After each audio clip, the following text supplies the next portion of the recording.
Namo Buddhaya. Namo Tassa Bhagavato Arahato Sama Sambuddhassa. Selamat pagi, happy morning Bapak yang saya sayangi. Dalam waktu 1 jam ini kita akan belajar mengenai sebuah sutra, ya, sutra atau sutta. Tapi karena ini sumber dari bahasa Sanskerta, maka kita sebutnya sutra. Sutra itu artinya apa? Ada yang tahu? Ada yang tahu? Arti sebenarnya dari kata sutra. Kalian tahu ya? Oke, jadi ini singkat, nggak usah dibaca. Ini slide paling nggak penting. Cuma kalau saya ditanya, saya ini apa sih gitu ya? Saya di antara semua ini paling senang kalau saya dirujuk gitu sebagai penerjemah kitab suci Tipitaka. Satu kalimat itu aja. Saya bahkan bilang kepada anak dan istri saya, kalau nanti meninggal dunia, terus ada batu nisan gitulah ya. Ada tanya apa, kalau bisa ya nggak usah ada batu nisan, lempar semua ke laut, buang ke laut semua ya. Tapi kalau maksa harus ada nih Handaka Wijananda apa, ya itulah aja penerjemah kitab suci Tipitaka. Ya itu paling saya senang, paling saya baktikan hidup saya untuk itu. Nah, ternyata tidak cuma Tipitaka, perkembangan berikutnya membawa saya belajar juga bahasa Pali dan juga bahasa Sanskerta. Nah, ini adalah karya pertama terjemahan kitab suci Sanskerta yang saya kerjakan sendiri, kata demi kata, jadilah sebuah kitab yang namanya Karmawibangga Sutra. Ya, dari kitab suci Tipitaka ada dua Bapak Ibu ya, satu bahasa Pali, satu lagi bahasa Sanskerta. Yang Sanskerta itu namanya Tripitaka gitu ya, pakai R, Tripitaka. Tapi mayoritas saya mengerjakan yang bahasa Pali, Tipitaka. Dan yang pertama, kalau sutra bahasa Sanskerta ini. Kenapa sutra ini saya pilih? Karena saya punya proyek di Ehipasiko Foundation, yaitu menerjemahkan 5 kitab suci Sanskerta, yang mana kitab suci atau sutra ini Bapak Ibu ya, dipakai untuk membuat Candi Borobudur. Ya, kitab itu apa aja nanti saya jelaskan. Ini penting sekali. Ternyata Candi Borobudur dibangun dari 5 sutra ini yang utama. Tentu ada sutra-sutra kecil lainnya ya, tapi yang utama 5 ini. Nah, saya sudah terjemahkan gitu. Dan selain itu saya juga bikin ada komik, ada buku fotobook, ada cergam, macam-macam. Total udah berapa ya dia? 11, 16, 39 ya, hampir 40 judul buku mengenai Candi Borobudur. Nah, risetnya itu makan waktu kira-kira 8 tahun terakhir ini ya, lahirlah buku-buku ini Bapak Ibu. Nah, hari ini saya mau bagikan satu sutra saja gitu. Nah, sutranya ini kebetulan hampir habis stoknya, saya cuma membawa 3. Kalau di luar sana nanti ada beberapa buku Ehipasiko, ada sekitar 300 eksemplar buku. Silahkan kalau nanti Anda ke toilet sebelum pulang ya, ambil, satu orang boleh 2, 3, nggak masalah ya, silahkan diambil, gratis saja. Kalau ini saya bagikan nanti kepada 3 orang penanya ya, buat hadiah Karmawibangga Sutra. Oke, jadi sutra itu artinya adalah, ada main Twitter nggak? Ada ya. Twitter tuh istilahnya apa kalau ada satu chatnya gitu? Bahasa Indonesianya apa? Utas gitu ya. Ada betul ya, utas gitu ya. Nah, itulah. Sutra itu artinya itu adalah benang atau helai atau utasan gitu. Nah, seperti itu. Thread bahasa Inggrisnya. Ya, utas begitu. Tapi kan aneh kalau diterjemahkan sebagai utas ya. Nah, tapi jadi kita umum mengatakan sutra adalah khotbah atau pembabaran begitu. Diskurs ya, oke. Tapi sebetulnya lebih tepat disebut utas gitu sebetulnya ya, helai demi helai gitu. Mungkin karena dulu biasa disimpan atau ditulis dalam bentuk helaian gitu mungkin ya. Nah, kita tahun ini Bapak Ibu merayakan 1200 tahun ulang tahun Candi Borobudur tercinta. 1200 pas berdasarkan prasasti Kamyu Wungan yang ditemukan di kampung halaman saya, di desa saya itu ada desa Karangtengah, Kabupaten Temanggung. Nah, ditemukan prasasti menunjukkan bahwa ada sebuah bangunan bernama bukan Borobudur ya, namanya adalah Jinalaya. Jinalaya gitu ya. Jina itu artinya itu penakluk. Alaya itu semacam kayak kawasan ya, atau wilayah ya, kawasan penakluk. Penakluk itu Jina itu adalah julukan lain dari Buddha. Ya, Buddha punya banyak gelar, salah satunya Jina atau penakluk. Ya, dan disebutnya itu kayak wilayah para Buddha gitulah. Nah, prasasti itu tahunnya 824. Kalau sekarang 2024 jadi berapa tahun? 1200 ya, pas ya, pas. Jadi kita rayakan dengan menerbitkan beberapa buku. Nah, ini seri Sutra Borobudur, kita bahas salah satunya yaitu Karma Wibangga Sutra. Ya, ini overview selayang pandang mengenai Candi Borobudur. Bagi yang siapa yang pernah ke Candi Borobudur? Nggak jadi. Siapa yang belum pernah? Saya mau mempermalukan orang di depan umum soalnya nih. Siapa yang belum pernah? Ngaku jujur aja, umat Buddha nggak boleh bohong. Belum pernah? Kamu kemana aja? Wong yang bukan umat Buddha aja datang bisa berkali-kali kok. Umat Buddha. Oh, kamu mungkin dari luar negeri ya? Mungkin dari Polandia atau dari Australia. Ayah Sita. Sorry, saya tidak melihat ayah. Terima kasih. Bayang-bayangnya di mana? Iya. Bayang-bayangnya Cik Nani gitu ya. Ini ayah Cita nih, kalian mita lama saya begitu ya. Ayah pernah ke Borobudur berapa kali? 7 kali. Wah, itu cukup sih 7 kali. 7 faktor kecerahan dia. Tapi siapa tahu berkali-kali ke Borobudur tidak mengenal apa sih Borobudur itu sebenarnya. Ya. Nah, saya itu 2-3 tahun sekali itu mengajar para tour guide di Borobudur. Mengajar bagaimana mempromosikan Candi Borobudur itu dengan poin-poin dharma yang tepat. Jangan sampai mereka tuh menjelaskan tentang cita reliknya salah, atau menjelaskan tentang sejarah Borobudurnya keliru, atau yang dharma dijelaskan secara adharma. Nah, ini malah karma buruk Bapak Ibu. Menurut kitab ini karma buruk loh malah ya. Ya, adharma dikatakan sebagai dharma. Nah, itu juga karma buruk. Dharma dikatakan sebagai adharma, lebih parah lagi itu ya. Nah, gitu. Jadi jangan sampai ya mereka nggak ngerti hal gini. Tour guide kita ada sekitar 300 sampai 500 orang di sana ya. Dan semuanya 100% non-Buddhis. Nah, yang ngajarin mereka selama ini apa? Nggak ada gurunya. Jadi ya satu mengajari yang lain. Ya senior ngajarin junior gitu ya, atau belajar otodidak, ngelamar diterima jadi tour guide. Nah, sebelum COVID saya mengajarkan sampai ketika COVID. Dan terakhir juga ngajar tahun lalu. Setiap kali launching buku, saya bagi buku gratis 500 buku, kemudian kasih mereka makan-makan, kasih mereka angpau. Kan mereka datang ke seminar saya kan kehilangan waktu. Nah, kasih angpau 200-300 ribu gitu Bapak Ibu ya, untuk menghormati mereka. Terus kasih ilmu. Nah, mereka senang sekali dapat ilmu. Bukannya mereka jadi antipati gitu ya, tambah senang, tambah cinta Borobudur. Setiap kali saya ke Borobudur pasti kenal, Romo ketemu lagi, kapan ada lagi trainingnya gitu. Senang banget mereka. Baru tahu, oh Gandawiyuha itu apa. Terus kemudian Karma Wibangga itu bagaimana penjelasan yang benarnya. Saya pikir harus saya gitu ya mengajarkan gini, maksudnya harus umat Buddha gitu ya mengajarin para tour guide itu. Karena yang mengerti tentang ilmu sutra-sutra itu kan kita. Kalau diajarkan orang lain ya boleh aja, tapi kan kurang apa ya, lebih otentik, lebih valid kalau kita dari mulut pertama ya. Kita pun bukan mulut pertama ya, kita tuh sudah mulut kesekian dari para leluhur guru-guru kita gitu. Tapi ya dari umat Buddha sendiri kok tidak ada yang terlalu peduli terhadap itu gitu ya. Saya pikir corong utama untuk promosi, untuk penjelasan Dharma di Borobudur bukan kami, tapi para tour guide. Nah, udah saya kumpulin terus rutin gitu.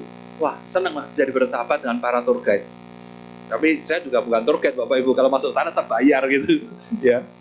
Kadang kita bawa, oh ya ayah, tahun depan saya di booking oleh Australia BSWA, itu umat-umat sana itu mau ziarah pilgrim ke Borobudur.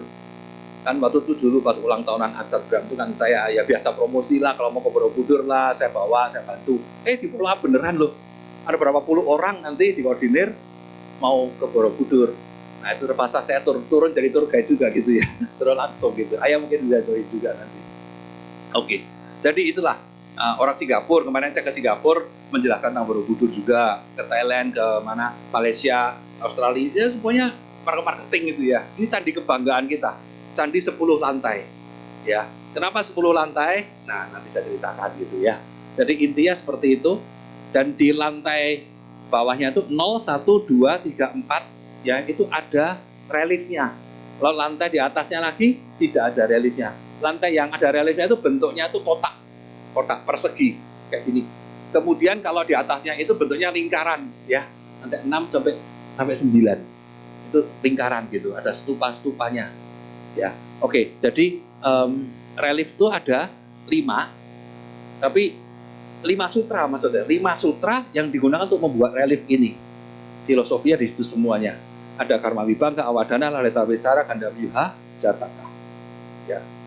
Lantai 0 itu tertutup Bapak Ibu. Lantai 0-nya tertutup. Karma Vibhanga ini yang mau kita bahas sekarang.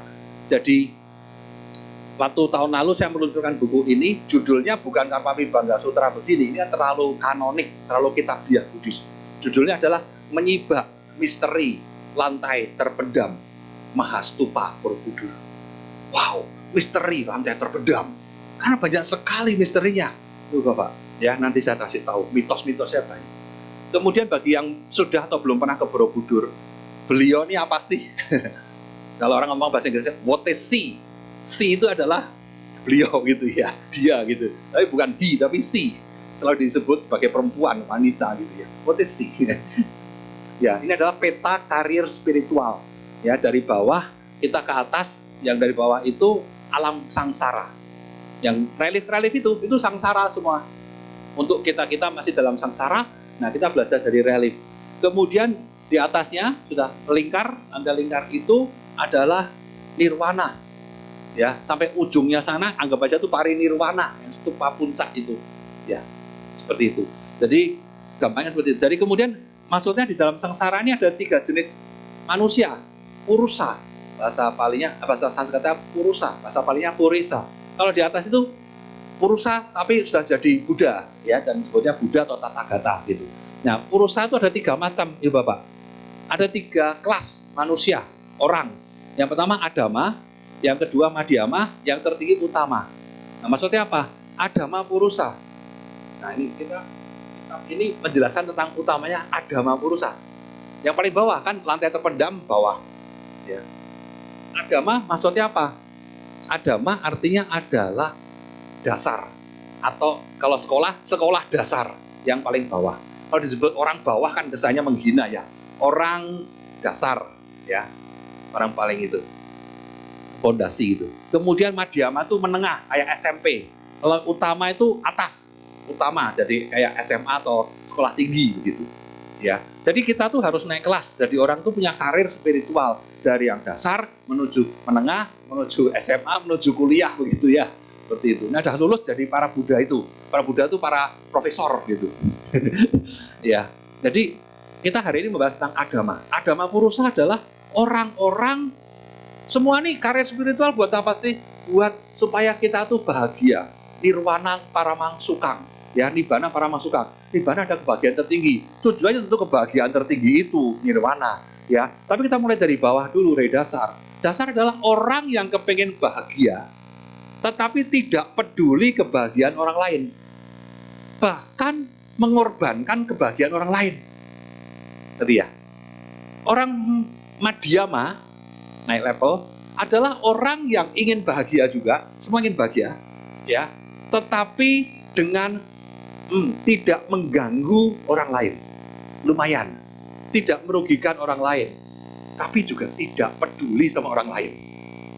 Itu orang biasa, orang menengah. Orang utama adalah orang yang ingin bahagia dengan cara membahagiakan orang lain. Itu, saya ulang ya, dengan cara. Berarti apa? Kebahagiaan orang lain dijadikan purpose, tujuan hidupnya. Tujuan hidup ingin bahagia, yaitu dengan cara orang lain saya bahagiakan. Bukan hanya membahagiakan diri sendiri.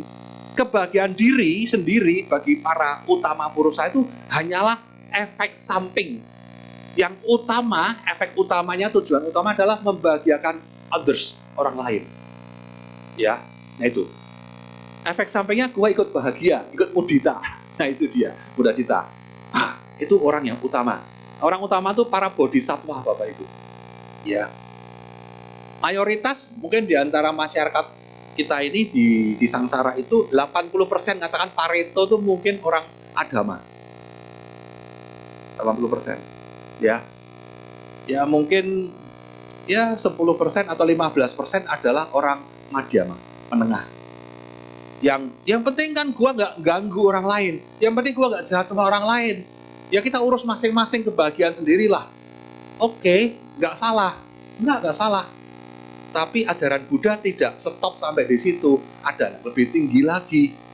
Ya, ajaran Buddha di Dhammapada 183 Patimokkha-sila ada 3 kan? Yaitu apa? Sababhasa akarana. Artinya apa? Tidak melakukan semua kejahatan. Yang kedua, kusalasa upasampada, meningkatkan kebaikan. Ketiga, saccita pariyodapana. Artinya apa? Memurnikan batin sendiri. Nah, itu 3 level contohnya. Yang pertama orang sering ambil, yang penting kan gua gak jahatin orang. Tapi ajaran Buddha ada 3, Bapak Ibu. Yang kedua itu harus meningkatkan kebaikan, bantu orang lain, tolong orang lain. Yang ketiga itu memurnikan batin sendiri. Nah, ini sudah proyek untuk kesucian begitu ya. Itu 3-tiganya ajaran Buddha. Jangan cuma diambil satu, berarti Anda masih kelas SD, sekolah dasar. Moga-moga di wihara ini semua sudah utama purusa semua ya. Sadu, tepuk tangan dulu dong. Nah, pengennya begitu ya. Jangan mau SD terus, SMP terus, enggak, SMA minimal. Ya, sekolah tinggi kalau bisa, profesor kalau bisa ya, doktor profesor itu. Nah, ini ditujukan di Borobudur. Lanjut. Ya, kalau ke Borobudur jangan ngawur ya. Jangan nabrak sana nabrak sini, harus pradaksina. Ya, pradaksina itu ya masuk selalu dari timur ya. Kenapa masuk dari pintu timur? Udah bener tuh, loketnya masuknya pintu timur. Timur itu bahasa Sanskertanya adalah Purwa. Bahasa palingnya Puba. Ya, Puba Arama itu ya, tempatnya Wisata Nigaramata itu artinya tuh pertapaan yang ada di timur. Pertapaan timur. Purba itu artinya tuh dahulu Purba atau duluan Purwa. Jadi mata angin east atau timur itu disebutnya Purba. Purwa. Ya, Purwa masuk, kemudian pradaksina. Pradaksina artinya apa? Pra itu artinya pro, untuk. Daksina artinya adalah selatan. Jadi apa? Menuju ke selatan. Dari timur menuju ke selatan. Artinya apa? Kalau orang sekarang bilangnya searah jarum jam gitu ya. Itu nggak tepat. Di zaman Borobudur, di zaman Buddha tidak ada jam, Bapak Ibu. Jadi nggak ada tuh jam jarum tok kanan tuh nggak ada. Itu ciptaan apa Julius Caesar itu, orang-orang Romawi gitu ya. Makanya zaman dulu kan pakai angka Romawi, ya kan? Itu nggak ada. Kalau di timur orang lihatnya matahari aja gitu, ya. Jadi pradaksina itu menuju ke selatan. Nah, daksina punya arti lain adalah kanan. Ini kanan. Kanan ini artinya jadi maksudnya apa? Kalau kita pradaksina itu kita tuh menganankan objek puja. Menganankan objek puja. Ya, jadi biksu atau pratima Buddha yang kita hormatin itu selalu di kanan kita. Karena kanan dianggapnya sopan. Kalau kiri kurang sopan di timur, ya. Kalau di barat orang ngasih kita pakai tangan kiri jangan tersinggung. Kalau di timur kan, nggak sopan kamu gitu ya. Nah, di timur kita budaya timur ya, pakai kanan, menganankan, pradaksina. Nah, seperti itu. Ya. Oke, dari 10 lantai Anda harusnya itu pradaksina bukan 3 kali di Borobudur, 10 kali. Satu lantai sekali aja lumayan. Ya. 1 sampai 9 ya. 0 sampai 9. Kenapa enggak saya bilang lantai 0? Karena ditutup Bapak Ibu. Kalau itu dibuka saya bilang lantai 1. Ya kayak ground floor gitu. Kayak Anda ke mall gitu kan, lantai 0 itu mungkin parkiran atau ground floor begitu ya. Nah, ini Mahastupa Borobudur. Saya mungkin orang pertama mungkin ya Bapak Ibu ya, yang menjuluki candi ini dengan nama Mahastupa. Ada sebuah pertanyaan pinter tapi juga bodoh. Apa itu? Borobudur itu sebetulnya apa sih? Ada yang bisa menjawab? Karena Borobudur ini aneh Bapak Ibu. Disebut mandala ya betul. Candi itu apa sih? Candi dari kata cedi, dari kata ceti, dari kata Cetya atau Caitya, bahasa Sanskerta kuno, Caitya. Artinya apa? Ceti itu pikiran, ya itu artinya untuk. Jadi untuk pikiran. Jadi apa? Bahasa Inggrisnya mungkin memorial gitu ya. Untuk ingatan, untuk pikiran. Ya, untuk kenangan seperti itu, ya, tempat kenangan. Nah, itu ceti. Kalau candi bahasa Indonesia sudah mengalami peyorasi makna. Menjadi apa sih? Bangunan kuno puing-puing tidak terawat atau terawat gitu. Situs budaya semacam itu. Nah, susah kalau ngomong candi mah sudah latah kita ya. Sudah tidak mungkin kita tuh candi itu kebayang untuk dikenang, itu tidak mungkin. Candi untuk wisata mungkin gitu ya. Nah, kalau Anda pergi ke pilgrim ziarah ke India, kan tidak disebutnya stupa atau candi, nggak, ngomongnya Cetya. Di dalam Mahaparinibbana Sutta pun Buddha mengatakan 4 tempat itu apa? Cetya untuk dikunjungi gitu kan ya, untuk dikenang pikiran. Ya. Jadi saya juluki ini adalah sebuah stupa. Karena bentuknya itu adalah stupa, Bapak Ibu. Dan gede, Mahastupa. Nah, begitu. Karena salah satu yang terbesar di dunia juga. Dan yang paling istimewa, apa yang membuat Borobudur istimewa dibandingkan ya Cetya atau candi-candi situs-situs Buddhis lainnya maupun non-Buddhis di dunia ini? Apa yang paling istimewa? Bukan tingginya kalah dibandingkan Prambanan, tingginya kalah dibandingkan Angkor Wat, ya, tingginya kalah dibandingkan Swedagon. Ini cuma 35 meter, agak pendek sebelah Borobudur ini, ya. Nah, tapi bukan luasnya, sama Muaro Jambi aja kalah. Muaro Jambi 10 kali lipat luasnya ini, gitu. Bukan materialnya batu andesit, batu vulkano, ini batu empuk, Bapak Ibu. Maaf, ini batu empuk. Kan saya kolektor patung, jadinya saya tahu gitu ya. Nah, jadi yang batu yang keras itu batu cadas, begitu loh Bapak Ibu. Batu karang, seperti di Ajanta, Ellora. Wow, itu lebih spektakuler lagi dibanding Borobudur. Ada gua-gua karang, jumlahnya ada 1250 gua karang. Itu di ruangan segede ini itu biasa gitu ya, itu dari karang ditata, digali begitu. Kalau Borobudur kan lapangan atau bukit dikasih batu-batu, ya, disusun seperti Lego di situ. Kalau itu ditata jauh lebih berat, bikinnya pun 1200 tahun. Kalau Borobudur bikinnya itu 70 tahun. Jadi lebih hebat mana? Lebih hebat Ajanta Ellora. Tapi kenapa harus kita banggakan? Nah, cari dulu secara marketing, what make Borobudur spesial dibandingkan yang lain-lain di dunia itu. Apa yang paling spesial? Reliefnya, Bapak Ibu. Reliefnya. Karena di sini ada situs Buddhis masuk Guinness Book of World Record sebagai situs Buddhis terbesar di dunia. Oke, yang tunggal ya. Tetapi yang paling spesial adalah 2.672 reliefnya. Nah, itu. Makanya saya mengambil spesialisasi meriset Borobudur, spesialisasinya di relief story. Ya, bukan di setupanya, bukan di catranya. Pernah dengar catra Borobudur? Belakangan ini kan pro dan kontra begitu ya. Mau dipasang catra atau nggak dipasang catra begitu ya. Pernah dengar? Orang non-Buddhis saja ribut, rame di luar sana kok. Umat Buddha malah nggak tahu apa-apa. Sedih saya. Jangan salahkan saya ya kalau masalah catra ya. Kita meriset saja gitu. Ya, saya sebagai salah satu tim ahli yang meriset masalah catra juga gitu Bapak Ibu, diminta oleh Kementerian Agama sama Kementerian Mendikbud gitu ya. Nah gitu. Tapi ya namanya periset harus objektif, harus netral gitu ya. Bukan ikut dalam pro dan kontranya. Ya kan ilmuwan harus netral kan gitu kan. Hasilnya gimana ya nanti terserah Pak Menteri, Pak Presiden dan kawan-kawan. Akhirnya belum bisa dipasang karena kan puing-puingnya itu tidak aman kalau dipasang. Ya silakan. Oke. Jadi saya utamanya risetnya bukan di catra Bapak Ibu, bukan di stupanya, tapi sebenarnya di reliefnya. Nah, relief ini kita periksa satu-satu, kita potret satu-satu. Ya, ini ada beberapa senior-senior kami yang sudah lebih dahulu dari saya meriset. Nah, saya merujuk ke mereka-mereka juga. Jadi ada 5 sutra, ya 5 sutra. Karma Wibangga, Lalita Wisara, Jata Kawadana, Kandariga. Hari ini kita perdalam mengenai Karma Wibangga.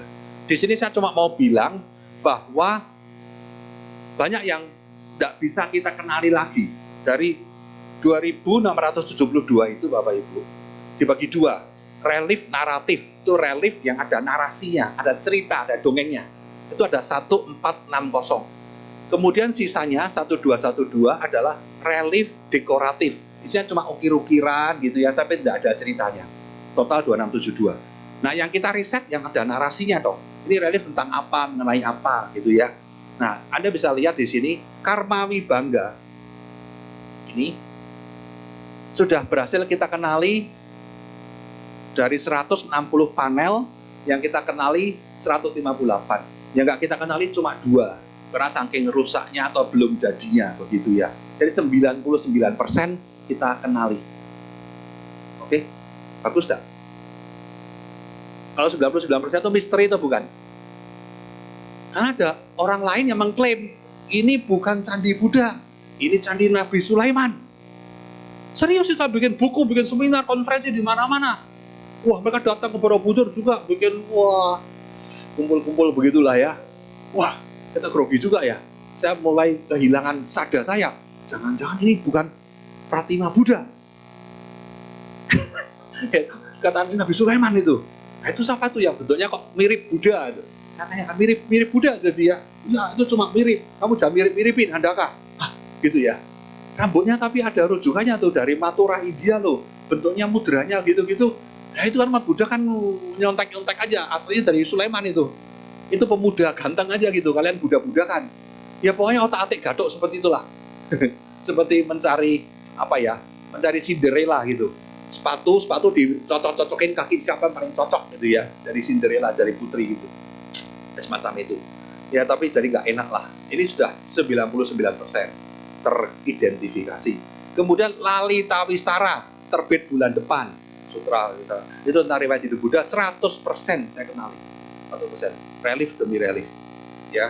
Kemudian Jataka deret atas 99%, deret bawah hancur cuma 1% yang berhasil kami kenali.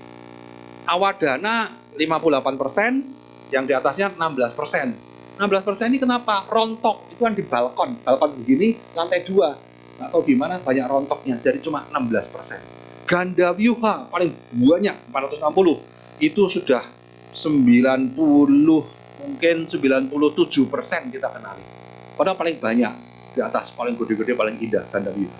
Ya, total kira-kira dibandingkan ini dengan relatif 90% bawah kanan. 90% berhasil kami kenali. Ini bagus apa nggak bagus 90%? Misteri atau bukan misteri? Mitos atau bukan? Kenapa nggak ditepuk tanganin hasil riset ini? Ini mahal dan lama Bapak Ibu. Iya. Aduh, sampai gosong begini saya gini. Tiap kali ke Borobudur saya tambah hitam gitu. Ngelupas semua kepalanya apa? Kepalanya yang lepas. Bukan copot, kepalanya yang lepas doang. Ya. Aduh, mau cerita apa tadi sih? Oh ya, ini. Nah. Lupa tadi saya mau ngomong. Saya sering salah ngomong Bapak Ibu. Mungkin Anda juga sering ngomong ya. Anda sering bilang, ngomong ingat nih ya. Ini adalah apa nih? Apa Buddha? Belakang nih. Patung Buddha gitu ya. Bahasa Indonesia patung Buddha gitu ya. Kalau arkeologi ngomongnya arca Buddha. Sebetulnya istilahnya ini ya kurang pas gitu ya Bapak Ibu ya. Arca itu adalah patung yang terbuat dari batu. Nah, kalau dari batu arca oke. Borobudur itu arca. Bahasa Jawanya reco. Reca atau reco. Ya, itu dari batu. Kalau dari apa? Logam, dari kuningan begini nggak cocok disebut arca. Bahasa Indonesianya adalah patung, nggak salah jadinya. Tapi kalau umat Buddha punya istilah sendiri ya, supaya lebih hormat begitu ya. Ngomongnya apa? Rupang Buddha. Nah, Handaka penerjemah kitab suci bahasa Pali dan Sanskerta, kata rupang pun salah. Mulai sekarang saya nggak pernah bilang rupang. Dari tadi saya bilang apa? Andi, saya bilang apa? Pratima. Dan saya konsisten bilang Pratima Buddha. Pratima. Bahasa Palinya Patima. Apa arti Pratima? Pratima artinya adalah image atau citra. Gambaran. Begitu. Kalau rupang itu dari kata rupa. Rupa artinya satu, wajah. Rupa arti lainnya adalah tampakan. tampakan. Rupa arti lainnya adalah badan, ya, nama dan rupa, batin dan badan, jasmani, ya, form, bentuk. Nah, bentuk itu macam-macam arti rupa. Jadi Anda bisa mengatakan Handaka itu yang mana orangnya sih? Nah, kalau di zaman dulu bahasanya Handaka itu rupangnya yang mana sih? Rupang Handaka ini loh, wujudnya Handaka, tampakannya Handaka, mukenya Handaka ini. Muka itu bahasa Pali juga mukhe atau muka, ya. Muka itu rupanya seperti apa? Ngerti ya? Jadi kalau Anda bilangnya adalah rupang Buddha, berarti ini adalah wujudnya Buddha ketika hidup itu seperti ini.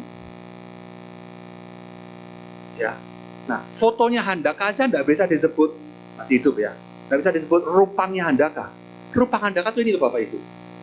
Darah dagingnya ini loh. Ini rupanya Handaka. Penampakannya Handaka. Tampakan ini. Jadi yang betul adalah Pratima Buddha. Pratima Sariputra. Pratima Mahamodhlayayana. Betul kira-kira gitu ya? Nggak tahu, tanya yang bikin patung ini apa, bikin Pratima ini gitu ya. Saya pernah tanya loh, kamu tahu dari mana ini adalah Sariputra dan Mahamodhlayayana? Kan bisa aja nih, Bante siapa ya, Ayasma Ananda misalnya, atau sama Mahakasyapa, bisa aja, terserah yang punya wihara gitu ya. Tapi mulai sekarang saya biasakan Pratima. Pratima itu bisa berarti apa? Statue, patung, arca, termasuk foto, termasuk ya, poster termasuk Pratima. Ya, nah rupang itu adalah ini loh, fisiknya ini. Buddha sudah tidak bisa kita lihat lagi rupangnya, sudah parinibbana. Lanjut ke sini, ini pengetahuan umum ya. Kalau ikutin ceramah saya biar dapat pengetahuan yang banyak gitu, banyak dagingnya katanya gitu.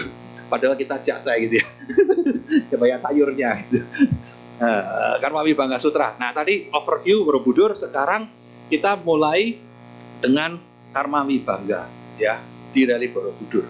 Jadi Karma Vibhanga Sutra di Reli Borobudur. Saya hari ini tidak membahas Borobudur Bapak Ibu, membahas sutra, buku, kitab, utas ya, tapi yang ada di Borobudur gitu ya, salah satu untuk ilustrasinya. Nah kalau kita ke Borobudur, kita selalu masuk lewat sebelah kanan karena itu, langsung ke pintu gerbang timur Purwa, tapi itu keliru. Jangan masuk naik dulu, tapi harap belok kiri dulu, belok kiri ke arah tenggara. Di situ ada 4,5 panel yang sengaja disibak, dibuka oleh orang Jepang ya, penjajah Jepang yang iseng gitu ya, pengen tahu itu isinya apa. Kemudian takut rontok lagi, dikubur lagi, tapi buat kenang-kenangan dibuka 4,5 panel biar tahu orang di dalam ada apa. Orang Jepang ngomongnya gitu kira-kira di situ. Tapi beruntung kita bisa ngintip, ternyata ada sesuatu. Muter sebelah sana sampai kotak begitu ya, 160 panel. Nah, lumayan. Oke, jadi Anda harus ke kiri dulu sebetulnya. Ke kiri ada tangga atas baru naik ya. Oke, mengapa disebut Karma Vibhanga dan mengapa pondasi di Candi Borobudur, di Mahasiswa Borobudur itu adalah Karma Vibhanga? Why? Kenapa enggak di bawahnya itu misalnya Lalita Wisara dulu, atau sutra lain misalnya Prasna Paramitra dulu, apapun lah gitu. Kenapa Karma Vibhanga? Ini hipotesis saya. Karena karma merupakan pondasi ajaran Buddha. Jadi jadikan pondasi candi. Agak cingli kan ya. Dan kedua tadi itu, karena ini adalah gambaran manusia tingkat dasar yang paling SD. SD dulu dong sekolahnya, jangan langsung profesor di atas. Ya. Nah, kemudian Karma Vibhanga ini pakai seni pahat batu. Kenapa? Agar dipahami jadi kayak gambar zaman dulu ya, dan dikemas dalam relief adegan kehidupan masyarakat Jawa kuno. Kalau yang di relief atasnya itu kehidupan masyarakat India. Yang 4 Lalita Wisara, Gandawiya, Jataka. Kalau yang ini khusus pakai ornamennya tuh Jawa kuno Bapak Ibu. Kayaknya. Ya. Oke. Ini jumlah 160, kemudian dibikinnya abad ke-9. Nah, lantai dasar ini sengaja ditutup, bukan karena pornografi, bukan karena tidak senonoh. Banyak mitos kan begitu, karena ini vulgar. Banyak orang-orang topless ya. Topless itu apa ya? Toples itu temannya Gucci gitu ya. Toples, Gucci, Lodong, Fast gitu ya. Nah itu. Enggak. Oh di atasnya juga banyak toples-toples. Kenapa yang ditutup cuma bawah doang? Mendingan tutup semuanya aja 5 lantai begitu. Nggak lucu deh. Ya. Karena dulu ada kegentingan darurat pengurukan. Ya. Kenapa? Longsor buru-buru. Nanti saya tunjukkan buktinya. Buru-buru ditutup supaya nggak longsor seluruh bukit itu. Ya. Itu dibaca sendiri. Ya. Ditemukan oleh orang Belanda tahun 1885. Kemudian, nah sempat difoto sama fotografer keraton namanya Kasian Cepas. Ini orang Jawa, kayak namanya orang-orang Rusia gitu ya, tapi ini orang Jawa gitu. Dan ditutup kembali karena bahaya kan. Kemudian tahun 42 disingkap oleh Jepang, kemudian ditinggalkan terbuka sebagian gitu. Jadi foto-foto lengkap di sini ada Bapak Ibu 160. Ini fotonya, foto kuno tahun 130 tahun yang lalu. Ya, saya dapatkan foto ini di University of Leiden di Belanda. Di Indonesia nggak ada. Anda bisa koleksi ini. Cuma 3 untuk 3 penanya yang beruntung. Kalau mau lagi gimana? Hubungi Ehipasiko. Anda nanti masih adalah beberapa, mungkin tinggal 100. Ya, ini langka Bapak Ibu ya. Nah itu Anda bisa lihat dulunya yang bagian hijau itu loh. Dan warna hijau itu dulunya, nah, sempat dilihat begitu saja ada reliefnya. Oke, relief diagram seperti ini. Dari atas itu seperti mandala ya, Borobudur ya. Memang mandala, stupa mandala. Keren kan? Ya, stupa gede banget gitu ya. 10 lantai gitu. Nah, paling dasar itu. Nah, mitosnya kenapa? Karena dianggap vulgar atau porno ya, atau sadis. Karena ada bacok-bacokan, bulat-bulatan, ada WWF ya, wrestling di sana gitu ya. Kekerasan zaman dulu nggak ngerti gitu-gituan. Sekarang badan sensor aja kan nggak boleh vulgar, nggak boleh sadis. Toples tidak dianggap porno zaman dulu Bapak Ibu, sudah biasa ya. Nah itu. Jadi ini satu fakta menarik, mumpung ingat juga. 1200 tahun yang lalu kita tahu bahwa nyata masyarakat Jawa itu toples. Bahasa toples itu bahasa Indonesianya apa sih? Tanpa atasan gitu ya, tanpa top gitu ya, topless gitu ya, tanpa atasan, tanpa bos berarti ya, tanpa atasan, tidak punya atasan, bawahan atau dia sendiri bosnya gitu ya, ya itu. Jadi 1200 tahun ternyata sama dengan perempuan-perempuan di Pulau Bali, Pulau Jawa masih topless semuanya topless. Tapi di India 2500 tahun yang lalu perempuan-perempuan di sana sudah rapat pakai sari. Kau tahu, kan saya nulis juga riwayat Buddha yang paling banyak, orang paling banyak menulis riwayat Buddha di planet bumi itu mungkin saya Bapak Ibu. Serius, paling tebel, paling banyak, dan berbagai macam format, mulai dari komik, cergam, film, buku, textbook, kitab suci, semua saya kerjakan semua Bapak Ibu. Nah, lumayan. lumayan. Ayah, umat Buddha Indonesia ini ya, saya kan pengamat psikologi massa gitu ya, punya kehebatan, tapi juga punya kelemahan. Psikologi Buddhis, kehebatannya dulu atau kelemahan dulu? Jangan, kalau kelemahan dulu nanti Anda marah sama saya, itu ya. Kalau dipuji-puji dulu baru jatuhin gitu kan. Kalau mau negur bawahan kan tuh, puji-puji dulu kamu hebat, prestasi benar, tapi saya nggak masuk omset. Nah gitu kan. Biasa kan dipuji-puji dulu kan, biar nggak terlalu down. Tahu Brahma Wihara? Meta Karuna Mudita UPK? Ya tahu ya. Umat Buddha Indonesia ini paling bagus dalam hal apa? Karuna. Umat Buddha Indonesia itu kesianan. Kalau cari dana, jauh lebih gampang cari dana di Indonesia daripada di negara Buddhis sekalipun. Apalagi Singapura, Malaysia, susah. Australia, aduh susah. Nah kita bantu Acam Bram cari dana seluruh dunia kan gitu ya. Orang bule kan ya lumayan murah hati tapi ya biasa standar. Kalau yang dana mahal, dana ya paramita, dana Mahaparita itu biasa bos-bos orang-orang timur. Di Indonesia juga banyak. Ya seperti itu. Karunanya bagus, kesianan. Tapi orang Indonesia paling payah dalam hal apa? Mudita.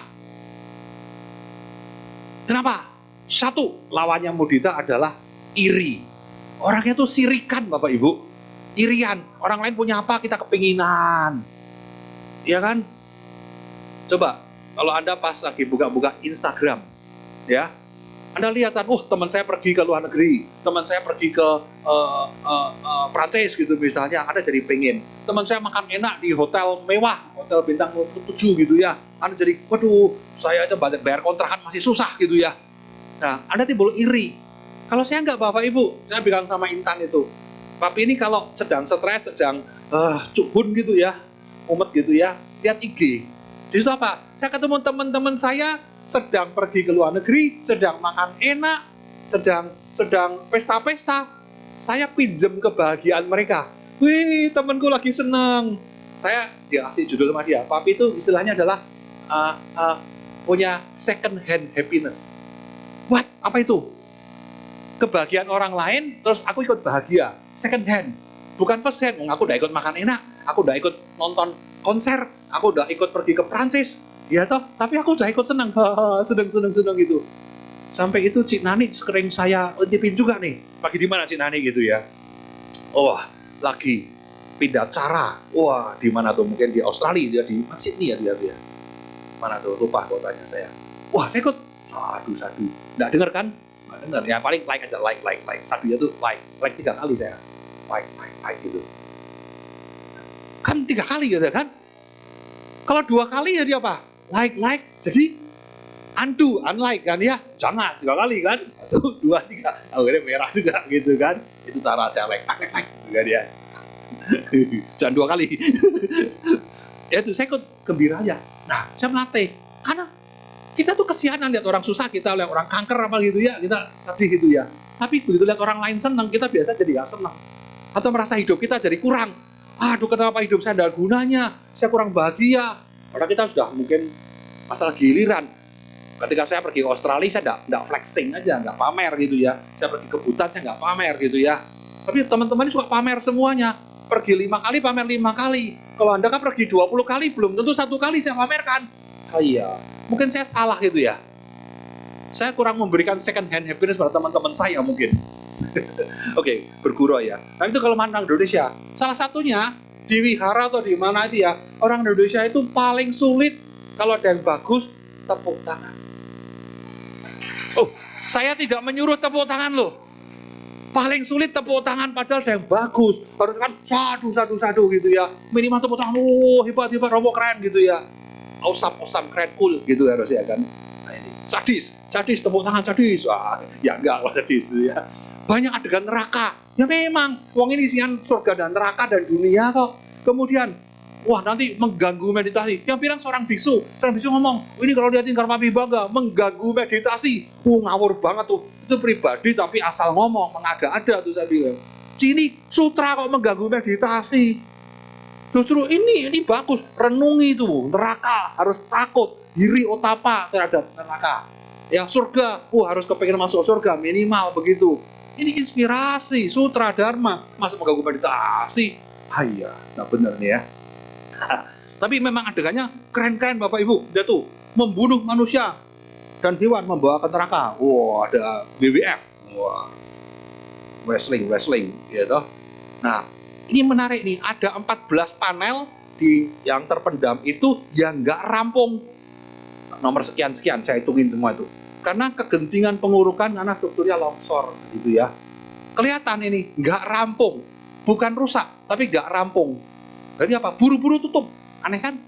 Yang di sisanya ribuan lainnya nggak ada fenomena semacam ini.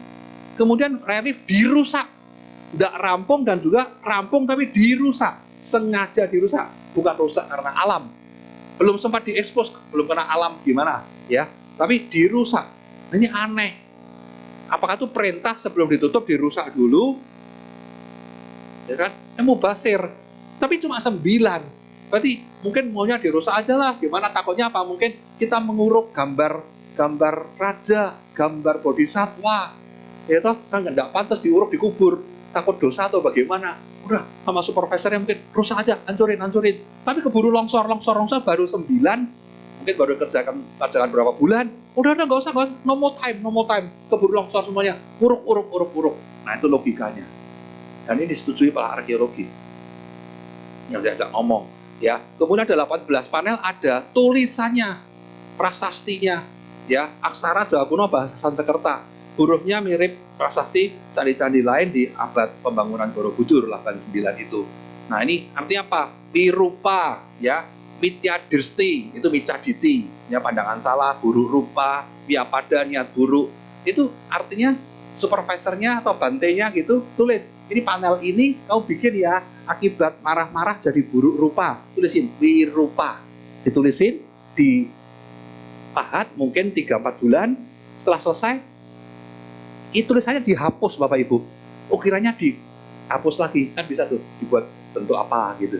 Jadi hanya di Karmawi Bangga aja, di 1000 sekian 200 sekian itu lainnya itu tidak ada lagi tulisan-tulisan ini karena sudah rampung. Karena belum rampung jadi ketahuan, oh cara bikinnya begitu, biar nggak keliru loh ya, ada ribuan nggak keliru, kok lagi ngarap relief apa, kita sebagai pemahat juga bisa lupa atau salah. Nah, ditulis begitu ya. Ada 4,5 yang terbuka tadi itu ya, memberi obat jadi jarang sakit, memberi makanan juga jadi sehat jarang sakit, marah-marah buruk rupa, munafik dan sengit jadi buruk rupa, menghina ibu dan ayah, itu ada separuh gitu ya, kalau mau baca sendiri nanti. Nah, ini jadi ketahui kehidupan rakyat Jawa kuno.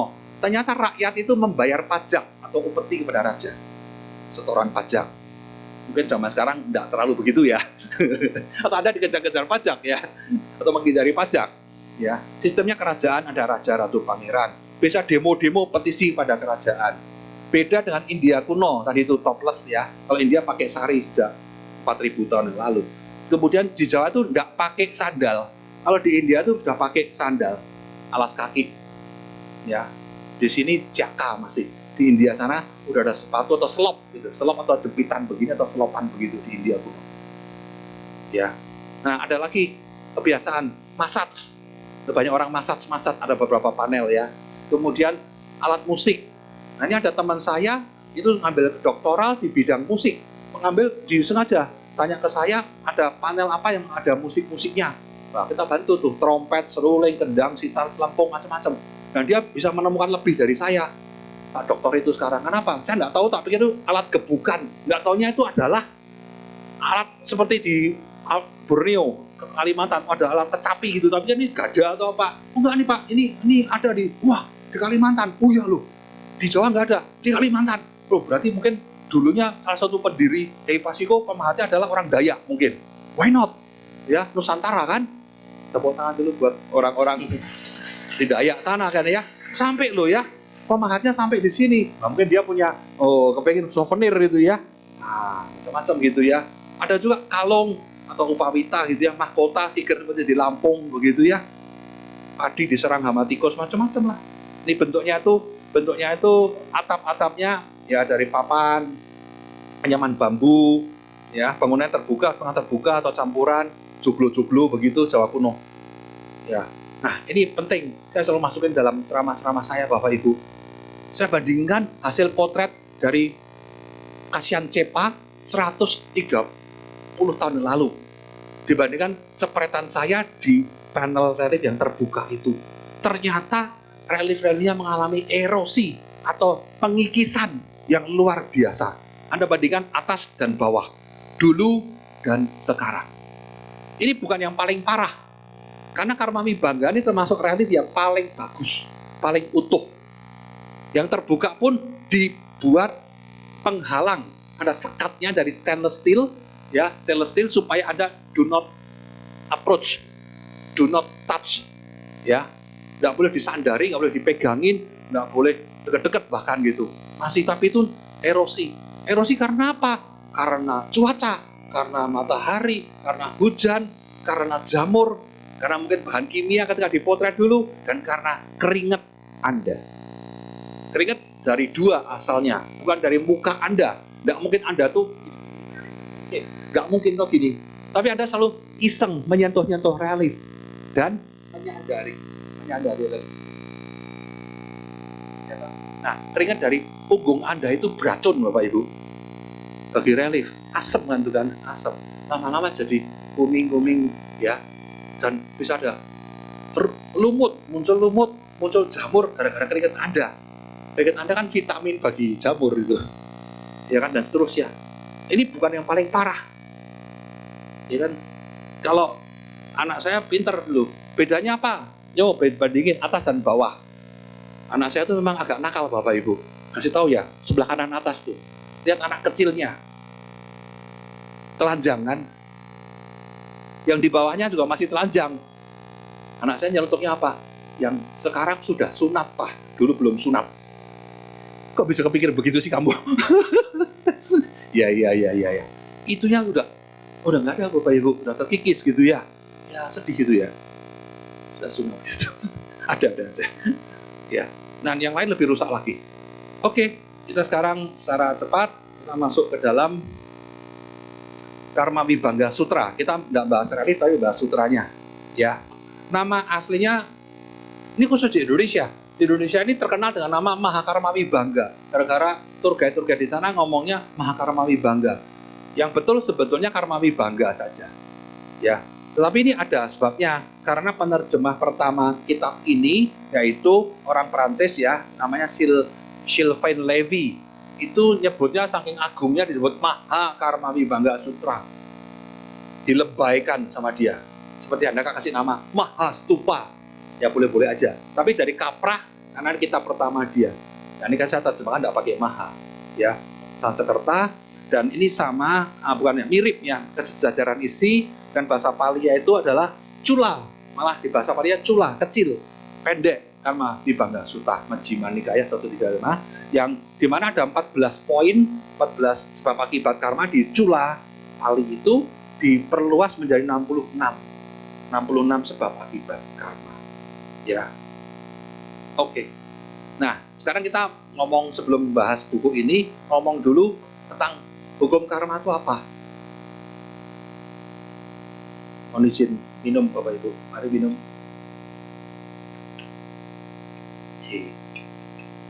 Bicara tutup. Oke, karma itu bahasa Sanskerta, bahasa Palinya kama, artinya apa? Action, perbuatan. Ya.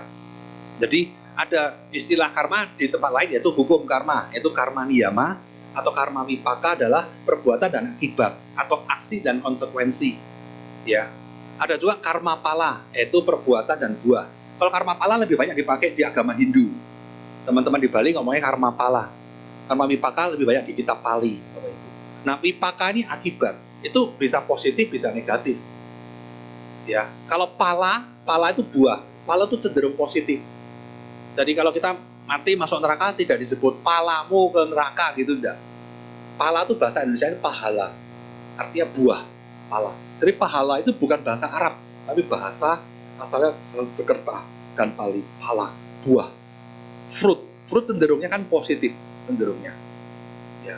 Oke, jadi Buddha sendiri lebih teknis lagi mengatakan karma itu apa sih?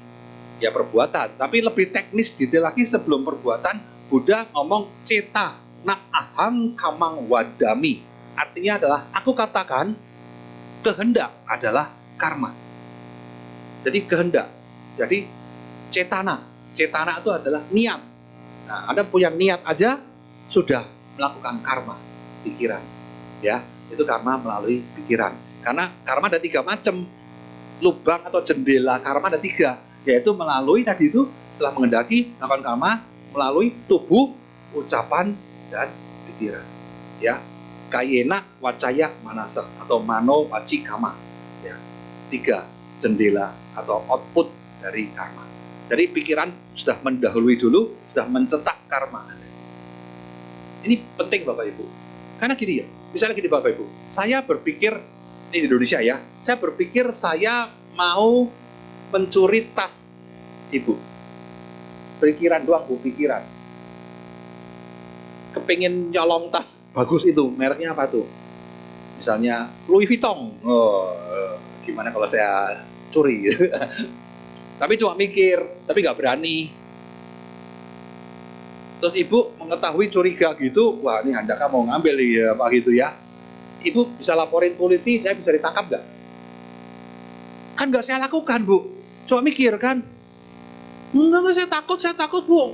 Enggak, dipanggil polisi pun ya nggak dihukum polisi ya. Ah, ibu malah curiga, Bapak ini tadi cuma lihat mungkin kepengen aja, nggak pengen nyolong kok. Dia kelihatan mau nyolong nih, itu kan. Ibu malah salah loh. Secara legal, kita berpikir mau nyolong ini nggak salah, nggak bisa ada konsekuensi hukumnya, pidana atau perdata. Cuma mikir. Tapi hati-hati kalau hukum karma, bukan hukum duniawi tadi ya, hukum sekuler. Hukum karma itu sudah terjadi. Saya sudah kepengen nyolong aja, sudah dosa istilah gitu. Sudah mencetak imprint karma buruk melalui pikiran sudah terjadi. Ngeri ya hukum karma ya. Anda mungkin berpikir ya, saya ini sudah berbuat baik, karma baik banyak, kok masih tetap aja nasibnya tidak baik, kurang beruntung. Hati-hati dengan pikiran Anda. Perbuatan Anda mungkin sudah rajin dana, rajin sila, rajin bawana, tapi pikiran Anda mungkin suka kotor, suka negatif. Nah itu kan juga jadi pupuk bagi perbuatan Anda, bagi wipaka atau pahala-pahala Anda. Ya, oke. Nah ini karma yang salah kaprah. Ini saya jelaskan pada tour guide di Borobudur. Mungkin Anda sudah ahli semua ya. Bagi mereka, ini bikin mereka tuh jaw dropping Bapak Ibu. Jaw dropping tahu bahasa Indonesianya? Rahangnya copot, rahang jatuh. Baru tahu sekarang Romo ya. Nah ini yang salah adalah karma adalah akibat. Gitu. Misalnya ada orang sial jatuh apa, udah karma kamu, rasain tuh karmanya gitu. Karma adalah pembalasan, karma adalah nasib, karma adalah takdir, sudah karmanya begitu. Gitu. Pembalasan hukuman, karma adalah musibah. Wah ini karma nih apa gitu ya, kutukan, macam-macam gitu. Bukan kan, sekarang you know kan, karena bukan semua itu. Ini semua adalah wipaka atau pala tadi itu. Nah orang sering ada bioskop, film, rame, judulnya Karma. Sebagai umat Buddha saya tertarik dong Bapak Ibu. Ya kan, saya tertarik gak sebagai umat Buddha? Tertarik dong. Tapi lihat posternya langsung gak tertarik saya. Gambarnya hantu horor gitu, gitu kan ya. Kenapa hantu setan begini judulnya Karma gitu? Saya harusnya lapor ke polisi itu. Ini penistaan agama Buddha nih. Saya susah payah Duta Dharma mengajarkan karma yang betul sesuai dengan ajaran Buddha. Ya, sadama, dhamma sejati malah dirusak oleh judul-judul yang horor seperti itu. Ini tugas kita jadi berat Bapak Ibu ya. Oke. Pelajaran karma kalau itu sebenarnya berasal dari Brahmanisme, Hindu, Weda kuno, sudah 4000 tahun yang lalu. Bukan murni ciptaan Buddha Gautama, Ibu Bapak. Tapi ada bedanya, karma Buddhis sama karma orang Hindu ada bedanya. Ya. Jadi bedanya kalau konsepnya bukan di karmanya, konsep di anatta dan atta. Ya, tanpa diri sama ada diri. Lain kali kita jelaskan lagi mengenai tanpa diri. Ya.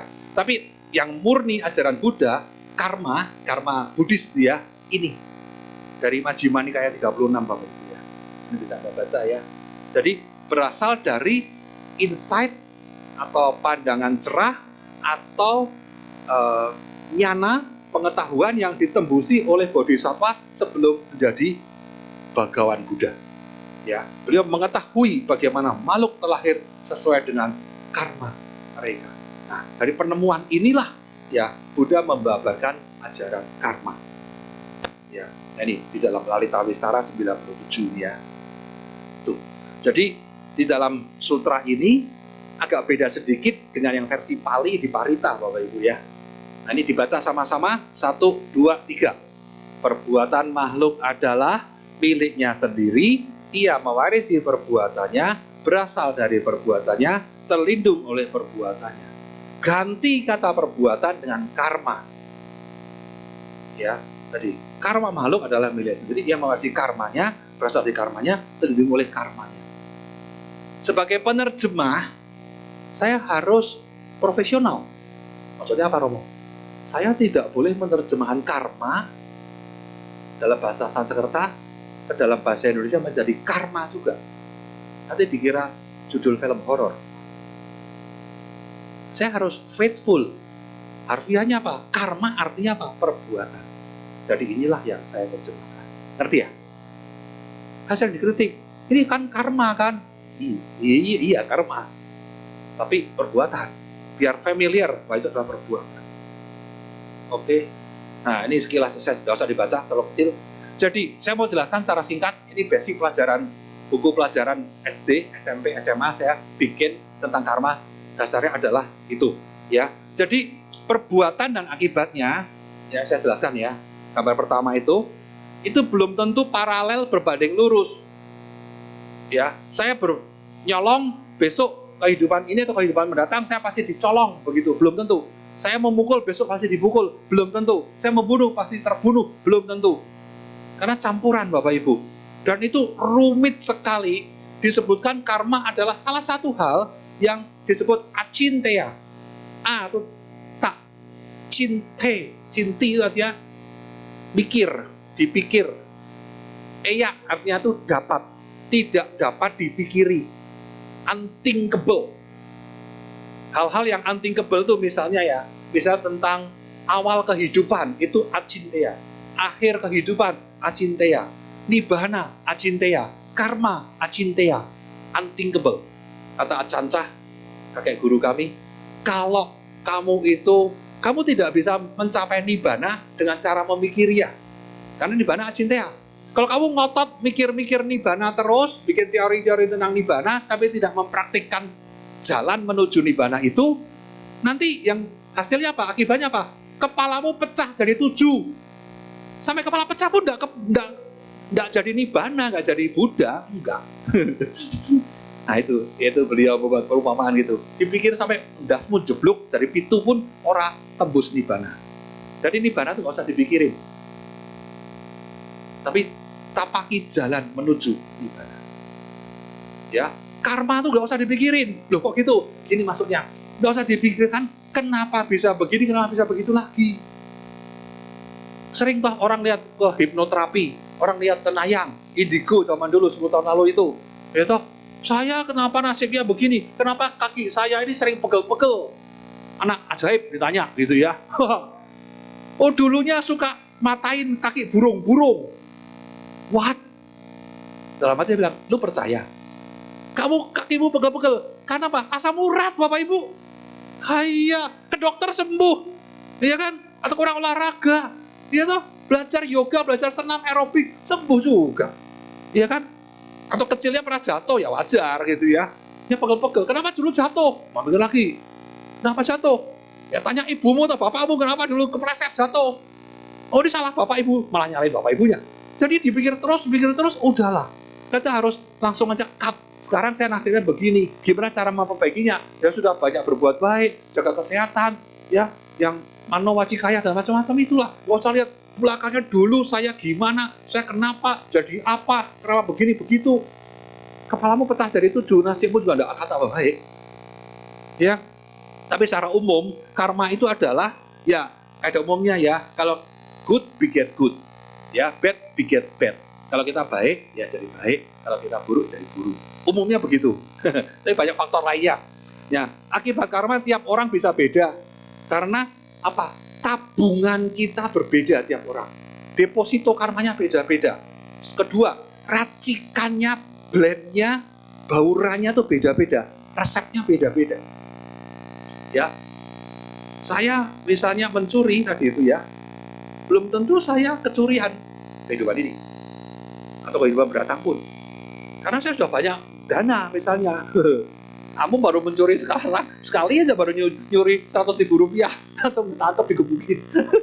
Kan adil. Adil itu. Cuma mekanismenya nggak tahu, karena tabungannya beda, racikannya beda. Gitu. Kemudian jalan karma tidak ditentukan oleh karma itu sendiri, karena ada hukum-hukum yang lain, ada kaidah, niyama-niyama lain, ada 5 kaidah. Tahu kan 5 kaidah hukum alam itu? Niyama dhamma, ya apa tuh? Cita niyama, kama niyama dulu. Kama niyama salah satu dari yang 4 lainnya adalah kama niyama, dhamma niyama, apa? Cita niyama, utu niyama, bija niyama, ya macam-macam ya. Jadi misalnya bija niyama itu biji-bijian. Kamu tanam apa ini? Jagung, pasti nanti tumbuhnya jagung, betul? Tapi dipengaruhi karma kamu nggak terlalu. Kamu orang jahat, tanam jagung, tumbuhnya apa? Panennya apa? Kamu orang baik, tanam jagung, panennya sama enggak? Oh bisa beda. Orang jahat itu pakai bibit unggul, kamu bibit busuk. Malah panennya berhasil orang jahatnya. Ngerti? Campurannya beda. Tapi bija niyama itu kerja dengan mekanisme terpisah dari hukum karma. Memang karma kamu sebagai petani, kamu lebih rajin memupukin, perbuatan memupuk, perbuatan menyirami, perbuatan menyiangi, itu bisa membuat make different. Oke? Tapi kalau penjahatnya melakukan yang sama, ya bija niyamanya adil, sama-sama. Ya. Nah, karma bukan nasib takdir atau karma bukanlah ketentuan dari hakim. Karma adalah hukum, bukan hakim. Nanti maksudnya ya, proses alami hukum, bukan ditentukan oleh hakim. Kamu kepengen punya hakim yang adil atau hukum yang adil? Lebih penting mana? Nggak ada hakim pun kalau ada hukumnya, bisa jalan nggak? Bisa. Sayang, makhluk manusia ini sudah ada hukum, tapi tetap aja auban. Sehingga perlu hakim. Hakim duniawi dan hakim akhirat, orang bilang. Maka diciptakanlah konsep hakim duniawi dan hakim akhirat dan lain-lain itu. Supaya manusia takut terhadap hukum ini. Umat Buddha nggak usah takut sama hakim. Tapi takutlah sama hukum. Karma dan macam-macam itu. Sadu. Terakhir, paling penting. Pengalaman tertentu adalah hasil dari karma lampau kita. Saya ngalami ini. Saya duduk di sini sedang melakukan sharing ini. Ini adalah akibat. Ya, saya perbuatan baru, karma baru, tapi akibat saya diundang oleh Romo Sarwa. Akibat dulu, beberapa bulan lalu saya sering dipanggil ke sini, jadi gampang dipanggil lagi. Ya kan, kalau orang baru kan beda mungkin, belum kenal. Tapi kita, karma atau nasib kita saat ini, detik ini itu ya, itu memang hasil dari yang lampau. Tetapi kita selalu punya kebebasan, kewenangan untuk memberikan respon atau reaksi yang bisa mengubah nasibku saat ini. Saya bisa kok cari gara-gara dengan wihara ini, Bapak Ibu. Saya tinggalin aja tempat ini sekarang gitu. Dengan tidak hormat. Lah, lain kali kan tidak dipanggil lagi. Atau dianggap ini kurang sopan gitu ya. Nah, seperti itu. Atau cari gara-gara dengan Anda. Tiba-tiba saya marah-marah sama Anda. Tadi baik-baik, sekarang marah-marah, kapok ketemu orang itu. Hati-hati. Anda mungkin baik-baik, tiba-tiba, boom. Jadi musuh. Karena apa? Karena reaksi atau respon bebasmu saat ini, here and now, itu bisa mengubah segalanya. Secara positif maupun negatif. Yang musuh bisa jadi teman, ya toh? Yang benci bisa jadi rindu dan macam-macam, atau sebaliknya. Jadi, kalau orang bilang, nasib di tangan kita sendiri, gitu ya. Betul? Saya tidak setuju, Bapak Ibu. Bingung kan? Nasib di tangan kita sendiri itu sebagian betul. Tapi sebagian besar juga karena karma lampau kamu. Buktinya saya kurang motivasi apa? Saya kurang baik apa? Nah, mikir gitu kan ya. Sudah sering ikut pelajaran training macam-macam gitu ya. Belajar macam-macam. Tapi tetap aja nasibnya begini gitu. Ya kan tidak tergantung dari tangan saya sendiri. Tergantung dari yang lain-lain juga. Depositonya tidak cukup. Karma dari bagaimana mungkin Anda ini baru hidup 50 tahun, 70 tahun di planet bumi ini, mau mengubah garis besar nasib Anda, wipaka Anda, pala Anda, yang sudah Anda akumulasikan dalam berkalpa-kalpa. Mungkin nggak? Tipis. Tapi mungkin, siapa tahu ini adalah kelahiran terakhir Anda. Seperti para bodhisattva. Jangan pesimis dulu, namanya juga usaha.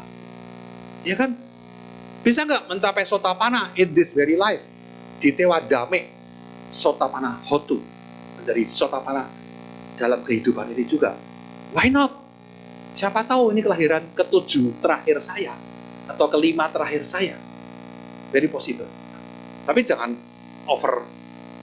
hyperbole juga ya. Over optimis juga jangan. Tapi jangan underestimate yourself. Yang penting usaha semampu mungkin. Nggak usah berpikir dulu gimana, dulu nggak usah. Nanti ya gimana, nggak usah. Sebaik mungkin di sini saat ini, detik ini. Mindful, aware, sati, sapajanya terhadap apa yang terjadi dalam pikiran, perkataan, perbuatan Anda saat ini. The best. Of now. I can. Seperti itu aja. Prinsipnya hukum karma. Ya. Oke. Ini pelajaran Abhidhamma dari Abhidhamma Sanggaha. Saya kutip tentang karma. Jenis-jenis karma. Gampangnya sebelah kiri, niat, tergantung niat, yaitu baik dan buruk, kusala. Tergantung berdasarkan fungsi, yaitu penghasil, penguat, pelemah, penghancur. berdasarkan waktu atau timing berbuahnya, bisa berbuah kehidupan ini, atau next life, atau beberapa next life, atau bahkan bisa ahosi atau mandul, tidak berdampak. Sudah encer larut, tertebus. Kemudian berdasarkan prioritas berbuahnya, ini penting. Saya sering ajarin ketika dulu di sini ya, tahun 2 tahun lalu, mengenai membimbing orang sebelum kematian ya. Karena pada waktu kematian kita bisa muncul garuka kama muncul dulu. Wipakanya akibatnya muncul dulu. Yang bobot kelas heavyweight karma berat. Ya, positif maupun negatif. Ya, menjelang ajal juga punya karma sendiri yang menentukan nanti landingnya gimana. Ya, karma acina atau acinaka, kebiasaan, habit Anda. Kemudian tadi deposito atau cadangan, itu prioritasnya ya. Jadi yang berat-berat berbuah dulu, kemudian sebelum mati berbuah nomor 2. Kalau itu tidak ada, baru kebiasaan-kebiasaan yang membuat Anda landing di mana ya, atau deposito Anda. Kemudian tempat berbuahnya bisa karma buruk di alam nafsu, karma baik di alam nafsu, baik di alam rupa, baik di alam tata rupa ya, begitulah. Nah, ini mengenai karma wibangga. Ini secara sekilas saya jelaskan, waktu saya tinggal 5 menit, 10 menit lah, 10 menit Bapak Ibu ya. Ini bukunya, ini mengenai cuma satu cerita saja sebetulnya, tapi panjang segini, tapi satu cerita mengenai Todeya. Kalau bahasa Sanskertanya Taudeya. Ini adalah orang kaya, tapi kikirnya minta ampun ya, tapi mati jadi anjing. Pernah dengar cerita ini? Siapa yang belum pernah dengar? Siapa yang pernah dengar? Sedikit. Siapa yang tidak? Angkat tangan. Lebih banyak. 80% nggak angkat tangan kan? Mayoritas, Pareto. Maklum lah. Tapi itu artinya mereka tidak pernah dengar. Cuma males, mager. Ya. Oke, singkatnya adalah juragan ini orang kaya, tapi beli lipstik buat istrinya aja tuh nggak boleh. Pelit. Ya, bahkan mewariskan udah mati pun mewariskan itu tidak ikhlas, tidak rela. Dia wariskan yang tampak mata, banyak yang harta terpendamnya. Daripada gua wariskan, mendingan gua pendam. Ini sinting orang nih, bapak satu ini. Kalau punya bapak seperti ini amsyong betul Bapak Ibu ya. Kan gila itu, sangat melekat banget dengan hartanya. Suatu hari ketika hidup dia kurang hormat sama Samana dan Brahmana itu. Betapa Brahmana dia nggak hormat. Suatu hari Bhagawa Buddha lewat di depan rumah, sengaja lewat tuh, Buddha sengaja lewat, ya lewat, ya kan, malah dihina, kamu apa, mengemis-kemis gitu ya, waduh menghina sekali gitu ya, ya udahlah, Buddha santai aja lewat, ya kan, tapi akhirnya dia meninggal. Ketika meninggal, dia terlahir lagi, saking ingin menjaga hartanya, dia terlahir lagi jadi masuk ke rahim anjaynya. Anjaynya itu kan penjaga rumah, dia punya anjay karena kan jaga rumah kan, jaga harta kan, orang datang gonggong gitu ya, lagi hamil anjaynya, papa mati, masuk mana? Masuk rahim anjay ya kan. Berapa bulan kemudian lahir jadi anak anjay ya. Asik dah, kalau dongeng paling seneng gitu ya. Nah, suatu hari Buddha ini agak iseng mungkin Bapak Ibu ya, sering ngerjain dia. Dan mungkin berapa bulan kemudian ya, setahun kemudian katakan ya, Buddha sengaja datang lewat rumah mendiang Todeya lagi. Nah, anaknya namanya apa? Suka ya, namanya Suka adanya ya. Apa namanya? Anaknya nama siapa? Subah. Nah, aku lupa. Ya, Subah. Nah, ini jangan anaknya dulu. Ini anjaynya dulu. Nah, anjaynya itu Buddha lewat, anjay kan langsung insting ya. Anjay ini bapaknya nih mendiang ya. Anak anjay ini langsung wah ini petapa yang dulu lewat. Langsung keluar gonggong Buddha. Nah, Buddha kan bisa bahasa anjay. Ngerti loh, Buddha itu sakti ya. Anda digonggong gitu, malah lucu dipegang-pegang gitu ya. Oh, enggak nih anjay marah sama kamu gitu ya, kenapa lewat sini mau nyolong ya gitu. Enggak, Buddha lewat aja gitu. Ya kan. Nah, tapi Buddha malah langsung diem, bisa telepati bahasa anjay. Buddha bilang begini, bilang sesuatu pokoknya lah, sesuatu. Terus tiba-tiba anak anjay itu takut, gitu, langsung masuk meringkuk di tungku, ya toh. Nah, nggak mau makan, dikasih makan apa kayak begitu nggak mau. Sorenya di Subah itu datang, ini anaknya ya, anaknya Todeya, pewaris itu ya, warisnya. Datang ke sana, kasih makan anjing nggak mau gitu kan ya. Ini kenapa anak anjing saya jadi susah nggak mau makan? Tanya aja itu betapa Gotama tadi lewat situ tetangga gitu. Ya toh. Akhirnya dia tanya, ya toh, sana kenapa? Dia ngomong sesuatu atau gimana tadi berhenti pandang-pandangan eye contact begitu tiba-tiba jadi masuk rumah dilabrak diluruk sampai ke wihara Bapak Ibu, sampai di wihara sana kemudian ditanya kenapa ya anjing saya. Nah bayangkan ya Anda datang ke wihara ketemu seorang biksu yang hebat begitu ya, baik-baik ketemunya ya toh nama budaya gitu mungkin ya, namaste namaskar gitu ya, dibilang begini, oh kamu anaknya Todea, tadi itu saya cuma ngomong sama anak anjing kamu itu. Ya saya bilang, tahu dia. Dia panggil tahu dia. Dulu kamu tidak hormat sama saya. Sekarang saya lewat ini aja, kamu juga nggak hormat sama saya. Kamu tidak hormat sama saya, dulu jadi anjay. Sekarang kamu sudah jadi anjay, masih tidak hormat sama saya. Gonggong-gonggong dikira saya mau masuk rumah kamu, mencuri atau apa. Ya kan? Kalau kamu begini terus, nanti kamu kehidupan berikutnya masuk drop shot lagi, masuk neraka. Bukan jadi anjay, anak anjay masih lumayan, masuk neraka. Langsung tak ngomong gitu takut dia, masuk. Si anak ini si Subha langsung kaget kan, bukan kaget karena dia bisa bahasa hewan. Kamu bilang apa tadi? Ngomong apa sama anjay gua? Lu panggil dia apa tadi? Todea. Itu kan bapak saya. Ya, emang. Maksud lu apa? Ngamuk dia, marah besar dia, gebrak langsung. Kalau kemarin kamu ngatain bapakku tuh anjay gitu ya sekarang. Iya. Udah nggak bisa bohong gitu kan. Iya. Kalau nggak bisa buktikan omongan kamu, seseret kamu pengadilan, penjara, gebukin cukup mati. Kan Brahmana kaya, ya kan punya duit, gitu kan ya. Buktikan, saya bisa buktikan. Apa buktinya?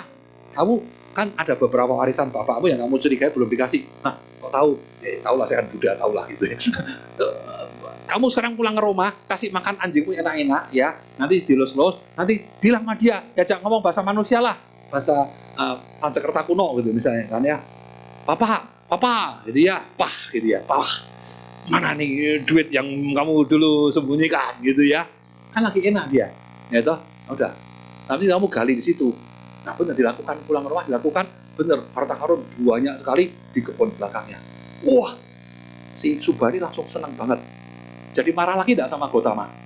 Enggak lah, malah datang masuk ke wihara, langsung nyumbang, langsung, wah Bante, sadu, saya jadi kaya raya, 10 lipat, berkat Bante terbukti ini. Bener terbukti, maka kamu yang dapat duit gitu ya. Seneng banget anak ini. Akhirnya dia malah nanya, kenapa papa saya bisa jadi seperti itu? Itulah pertanyaan pertama. Nah, akhirnya tanya 66 macam, kenapa begini, kenapa jadi begitu? Di sini. Bapak. Dijelaskan semua, duduk, diam, perhatikan, saya menjelaskan tentang karma dan pengelompokan karma. Ya, nah itu. Ini, tadi ada beberapa bab mengenai kesehatan dan kekayaan. Ya. Tapi tidak tanya lagi sih sebenarnya kenapa bapak saya jadi seperti itu. Ya sudah dijawab di sini semuanya. Karena suka menghina petapa, berkena kikir, ya ada macam-macam jadi masuk ke alam hewan tadi itu. Kenapa orang umurnya pendek? Kenapa sering sakit? Kenapa sehat? Ya, kenapa pintar? Kenapa bodoh? Kenapa kaya? Kenapa miskin? Kenapa buruk rupa? Kenapa rupawan? Semua dijelaskan. Ya.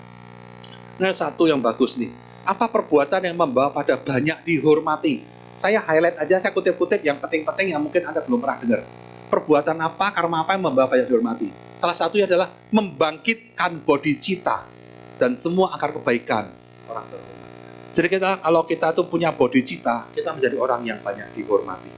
Ini salah satu kutipan bodhicitta favorit saya.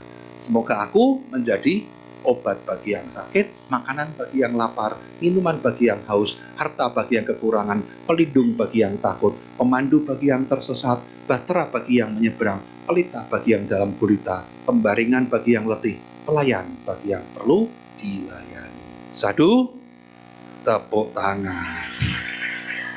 Nah, semoga Anda bisa jadi seperti itu. Nah, ini kelahiran, kenapa di neraka, kenapa di rahim hewan, kenapa di dunia peta atau preta, asura, manusia, atau dewa Brahma, dan lain-lain. Ya, dijelaskan di sini. Ya, intinya kalau berbuat baik, jadi masuk ke alam-alam itu dan sebaliknya.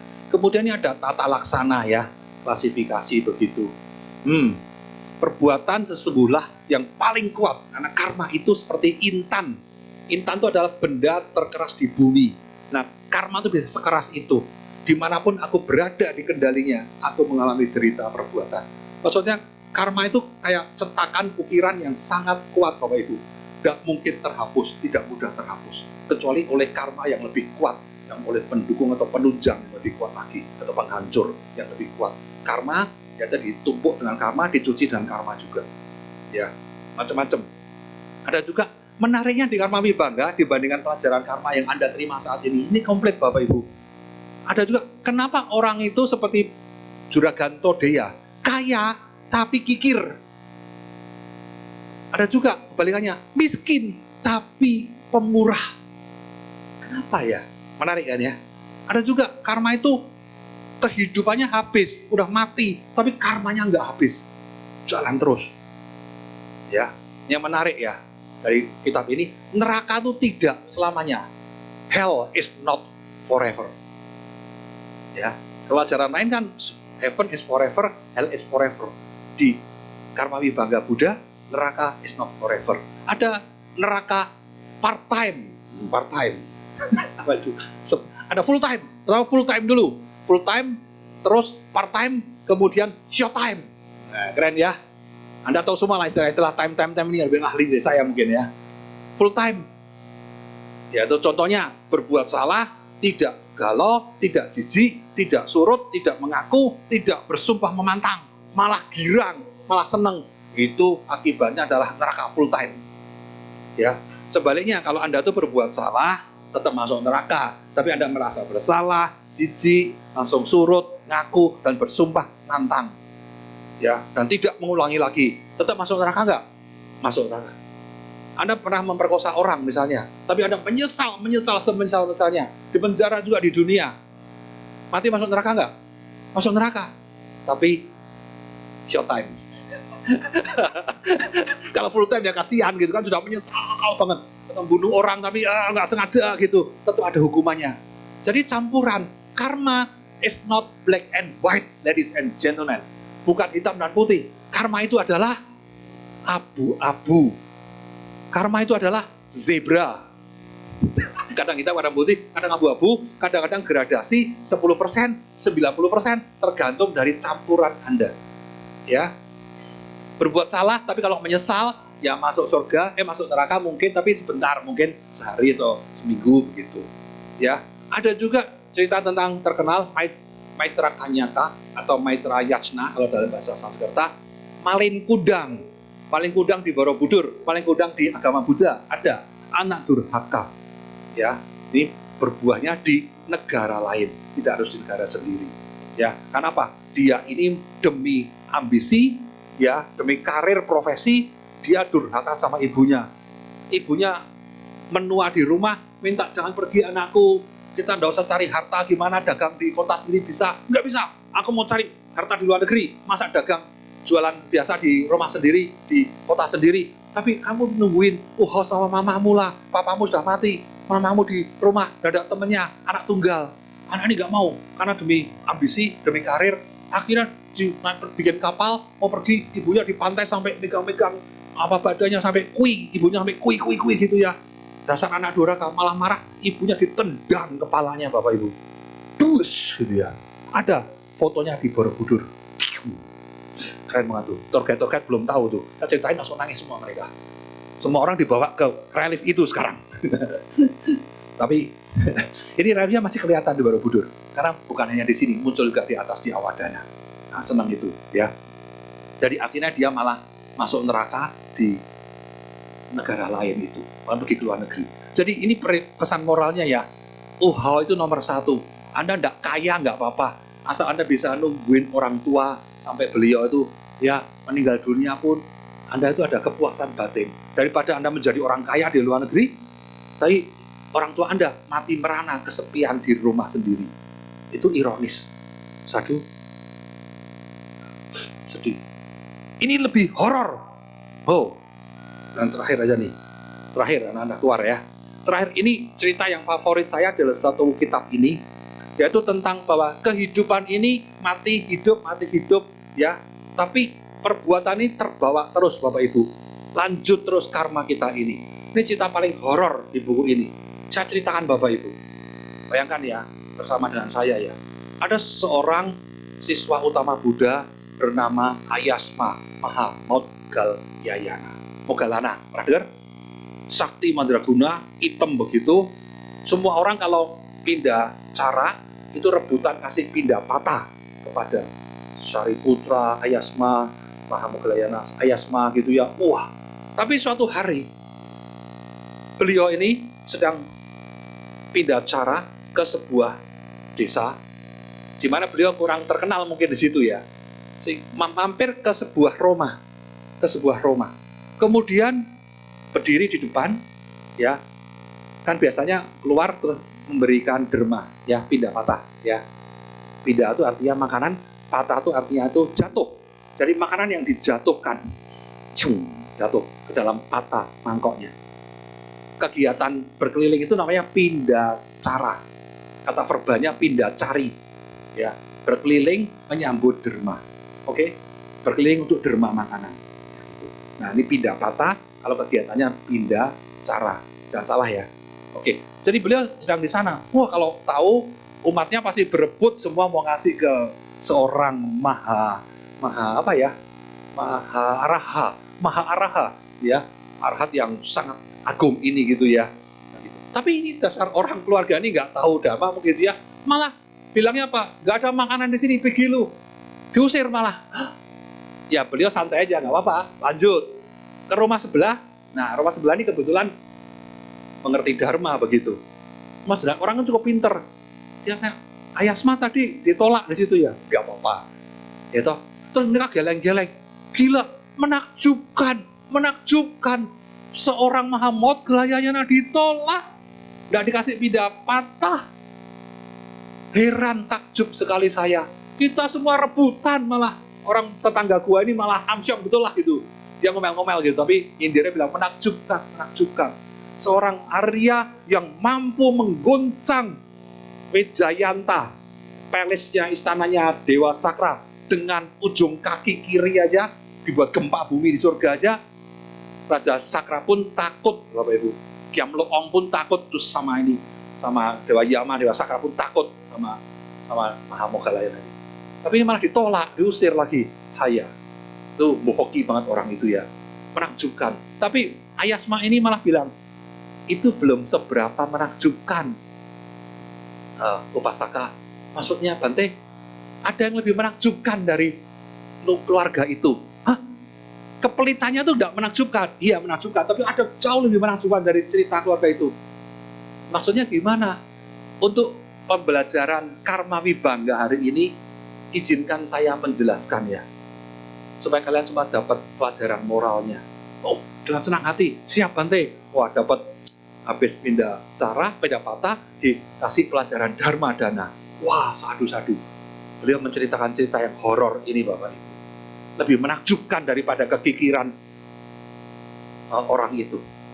Jadi, itu si suami dan istri sedang makan, kelihatan tuh, sedang makan berdua, suaminya membopong anak bayinya, kemudian makan ikan, ya adegannya begitu. Terus di depannya ada seekor anjay kesayangan mereka.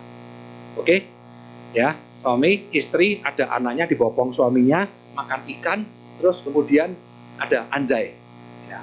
Oke, jadi tadi mau minta pindah patah aja nggak dikasih gitu ya, padahal banyak makanan mewah di situ ya. Oke, menakjubkan. Dan orang bisa sedikir itu, ya. Tapi ini lebih menakjubkan. Jadi ceritanya itu suami itu makan ikan. Ikan itu kata Ayasma Moggalana itu dulu adalah mantan papahnya. Oh, kok bisa? Papahnya itu seneng mancing Bapak Ibu. Nah loh, ada yang tersinggung nggak? Seneng mancing. Mancingnya dia bikin empang sendiri di belakang rumah, di sini ada ratusan ikan dipancingin. Senang hobinya mancing makan ikan. Ya, anak pun jadi sering makan ikan di situ kan. Nah, kemudian ketika mati, dia tuh jadi salah satu seekor ikan di kolamnya itu. Kemudian anaknya kan tentu ngambil ikan di situ. Nah, ambillah bapaknya dimakan sendiri. Ya. Kemudian berkali-kali tiap hari juga makan ikan. Nah, berapa bulan lagi dia lahir di situ, kepancing lagi sama anaknya, dimakan lagi sama anaknya. Berkali-kali. Ini salah satu adegan. Kemudian, rumah orang ini kikir dulu seperti Todea. Pelihara anjay juga untuk jaga harta. Nah, yang lebih kikir daripada si lakinya, si opanya, adalah omanya. Omanya lahir jadi anjay betina itu. Dipelihara, lahir lagi di rumah itu. Dikasih tulang bapaknya, mantan suaminya berarti. Anjing makan tulang ikan. Ya kan? Bayangkan tuh, oma, mama, papa, ini pemuda ya, pemuda-pemudi suami istri. Lanjut. Kemudian itu perempuan, istrinya, udah ini kan ya. Dulu tuh kehidupan ini selingkuh. Tapi ketahuan sama tetangganya selingkuh. Ya, kemudian digebukin sampai mati sama si pemuda ini. Tapi saking sayangnya selingkuhannya itu dengan si istri, selingkuhan ini, dia mati, tapi lahir lagi masuk rahim si pemudi ini. Nah, ini kan si pemuda yang istri, ya, diampuni, nggak dimatiin. Terus anaknya lahir, anaknya itu ya disayang banget, dibopong-bopong, kasih makan gitu. Mahamogalayana menutup kesimpulannya, anak ini, orang ini sedang memakan ayahnya sendiri, sedang ngasih makan ibunya sendiri, si anjay betina itu, kemudian sedang menimang, menyayangi, membesarkan musuh dalam selimutnya, yaitu mendiang selingkuhan istrinya. Istrinya nggak tahu apa-apa, ikut makan juga gitu ya, ya sama, makannya juga sama, makan mertua laki, ya, dan seterusnya. Nah, orang semua langsung menangis dan merinding mendengar cerita ini. Bisa sampai segitunya, makanya gua bilang, Ayasma bilang, ini menakjubkan sekali. Kehidupan mereka, hidup mati, mungkin bisa berakhir, tapi karmanya terus berlanjut. Dan itu akan terjadi terus kalau tidak ada berubah. Anaknya akan mengulang kesalahan dari orang tuanya. Kesalahan yang disebut sebagai, istilahnya adalah, bisa kenalkan pada Anda Indonesia, sangsara dosa. Dosa bahasa Sanskerta artinya adalah kesalahan atau mistake, error, fall. Sangsara artinya adalah journey, traveling. Jadi pengembaraan. Inilah dosa sangsara, kesalahan pengembaraan. Ya, jadi mengerikan. Jadi anaknya kan juga ikut mancing di situ sekarang. Istrinya juga mungkin mewarisi harta banyak, ya nanti bisa jadi anjing betina berikutnya kan, dan seterusnya, dan seterusnya. Dia bahkan membesarkan musuhnya sendiri yang dibunuhnya sendiri. Mengerikan sekali sangsara dosa ini. Bagi yang sudah tahu, tidak akan terus terjerat di dalam sangsara dosa. Bagi yang nggak tahu, ya santai aja, seolah-olah nggak ada apa-apa. Ya, oke. Jadi itu kira-kira macam-macam ya, memberikan penghormatan setia, memberikan catra tadi itu, memberikan genta, kain, dan macam-macam.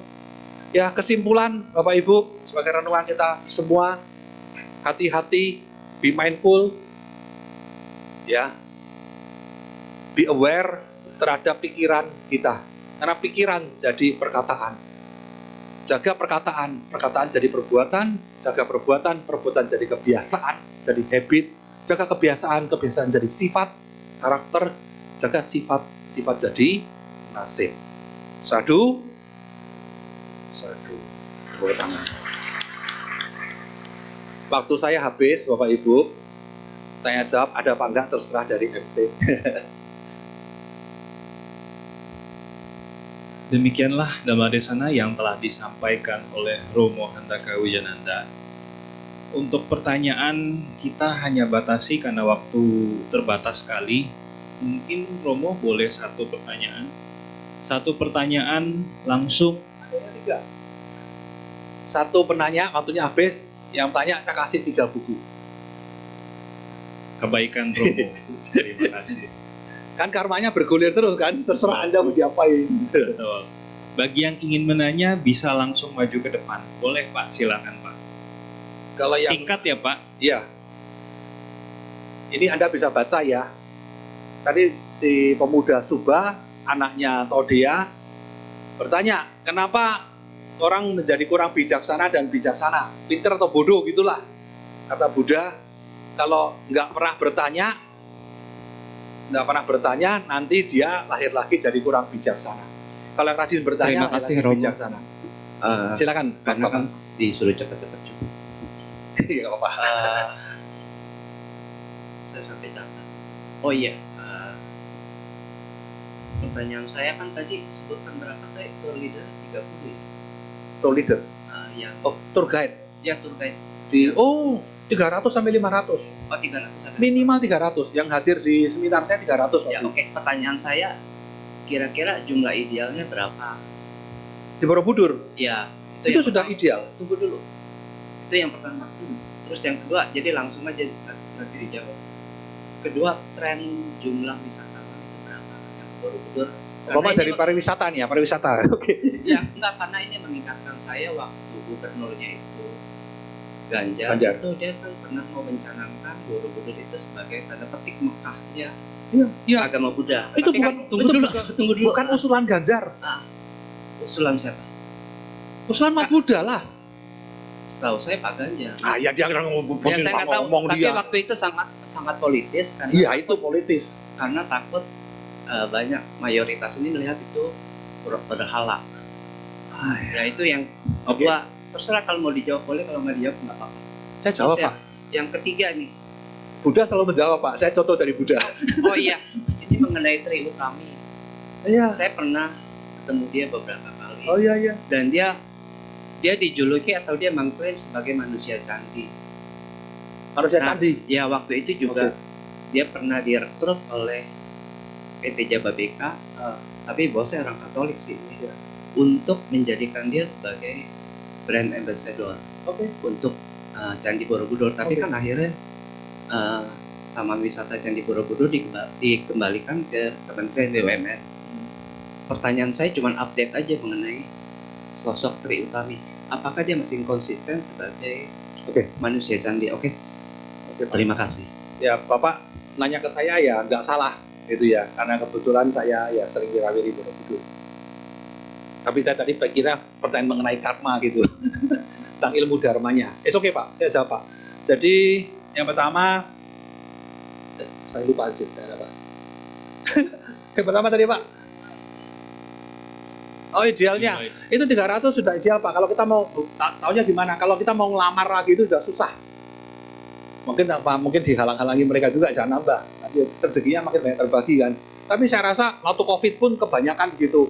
Saya sampai nyumbang mereka Pak. 1 tahun saya kasih satu keluarga itu 10 kilo beras setiap bulan selama setahun penuh, 12 kali. Tiap bulan mereka harus pergi ke toko beras rekanan saya. Ambil tiap bulan tuh. Tapi itu jumlahnya hampir 300 orang Pak. Ada yang minta lebih, saya tidak kasih kan, bukan tour guide resmi. Tour guide resminya kira-kira 300, tour guide nggak resminya tuh ada mungkin ya bisa ribuan Pak. Dari Jogja, dari Semarang, ya semua bisa membawa turis mancanegara ke Borobudur. Tidak harus pakai mereka yang di Borobudur. Tapi sekarang diwajibkan harus pakai yang Borobudur. Karena tuntutan dari asosiasi tour guide di sana kan, ya biar dapat rezeki, tidak disaplok dari tour guide dari luar kota, dari Jakarta, dari Jogja, Semarang, Bandung, dan sebagainya Pak. Itu lebih fair bagi mereka. Dan kita bisa fokus mengajari mereka. Terus update lagi belakangan Pak, ada yayasan Dhamma. Sekarang tuh yayasan apa? Dharma Nusantara, nggak salah namanya dia, Dhamma Yatra Nusantara. Jadi itu punya teman-teman kita juga, mereka bikin asosiasi baru khusus untuk tamu-tamu yang mau pilgrim, mau ziarah di Borobudur, bukan hanya wisatawan biasa. Wisatawan biasa hanya boleh naik ke zona 1 Candi Borobudur itu selama 1 jam. Tapi kalau Anda mau 2 jam ya Anda harus beli tiket 2 kali Pak, ya kan? Tapi kalau Anda ikut program Dhamma Yatra itu pagi Pak, dari jam 6 pagi sampai 8 pagi itu 2 jam Pak, boleh. Tarifnya lebih mahal sedikit, tapi wajib digaitin sama anggota yang Dhamma Yatra Nusantara ini. Nah kita juga berikan training kepada tour guide eksekutif ini Pak. Ya, jadi ada dua macam pilihan tour guide wajib sama satu lagi tour guide eksekutif. Ya, jumlah eksekutif ini baru kira-kira 40 orang, Pak. Dan itu yang Buddhis cuma 1 orang, Pak. Nah itu ya apa-apa, saya ikut training juga kan. Jadi ikut memberi training maksudnya gitu. Sedih juga ikut sponsor juga, tapi kenapa cuma 1 orang? Karena umat Buddha yang mau jadi tour guide juga sedikit, dan yang berdomisili di Borobudur itu cuma ada 1 kakak, Pak. 2 sih, tapi 1 tidak punya keluarga. Yang 2 ada Bante Panyawaro, Pak. Di Mendosana bukan keluarga, beliau kan sendirian, Pak ya. Sama pegawainya tuh beberapa orang dari kampung saya Kaloran gitu ya. Tapi kan mereka bukan KTP sana gitu. Yang KTP sana cuma 1 kakak. Sedih saya, Pak. Nah gitu. Tapi ya gimana ya? Apa kita cuma pindah aja ke Borobudur gitu ya? Biar banyak terus ngelamar dari tour guide semua ya. Nah, lumayan gitu ya. Oke. Yang kedua, Pak, Ganjar Pranowo tadi, isu politik. Ah itu semua bukan beliau, Pak. Terus terang aja, saya sebagai umat Buddha, sebagai periset pemerhati dan pecinta Borobudur ini malah dijadikan permadani terbang kendaraan politik untuk presidential election beliau. Beliau siapa sih, Pak? Gubernur Jawa Tengah, ya hebat memang gitu. Tapi supaya berkelas nasional harus pakai bancik tong gitu apa ya? Permadani. Kalau Anies kan di Jakarta kan dari politik ya, sudah terkenal ya.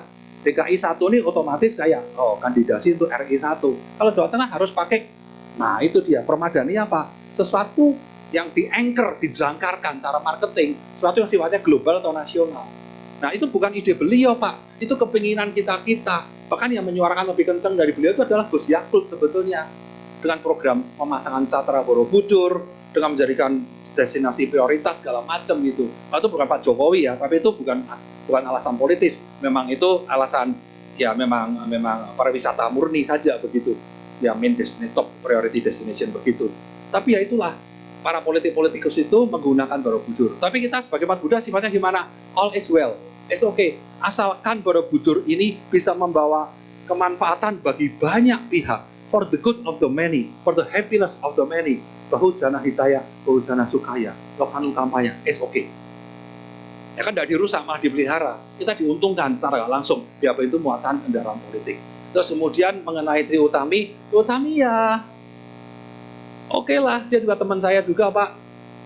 Dia dulu minta ke saya, itu alat-alat musik itu Tri Utami, Pak.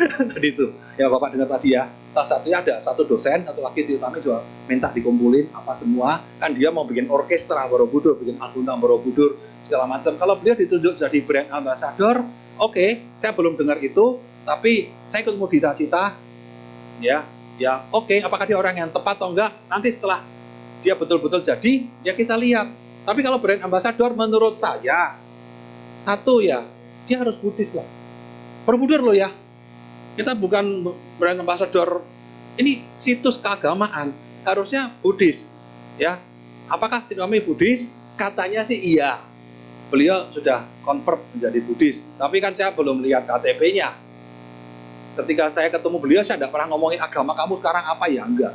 Malah dia tanya, itu ada pendeta itu agamanya Buddha juga. Ya dia beliau Buddhis juga, Mbak Tri gitu, waktu di pesawat dulu. Ya mungkin beliau juga Buddhis. Terus beliau juga kepengen sih ziarah-ziarah ke India sama saya. Nah saya asumsikan beliau ini sudah jadi simpatisan Buddhis. It's okay ya. Tapi kalau beliau dari Ambassador Borobudur, ya saya ikut mudita. Tapi hendaknya tidak cuma 1, tapi why not banyak-banyak yang lain, yaitu seleb-seleb yang lain gitu. Ya kan? Kalau masalah menjadi Mekah Buddhis, ya itu pro dan kontra. Selalu pasang Catra pun pro dan kontra. Tapi nggak apa-apa, Pak. Ya, itu kan branding saja. It's okay, itu proses semuanya. Terima kasih kira-kira gitu, Pak, sahabat saya. Oke, tepuk tangan buat kita semua. Baik, Pak, terjawab ya, Pak. Untuk buku Bapak nanti bisa ambil belakangan. Oh, saya tadi.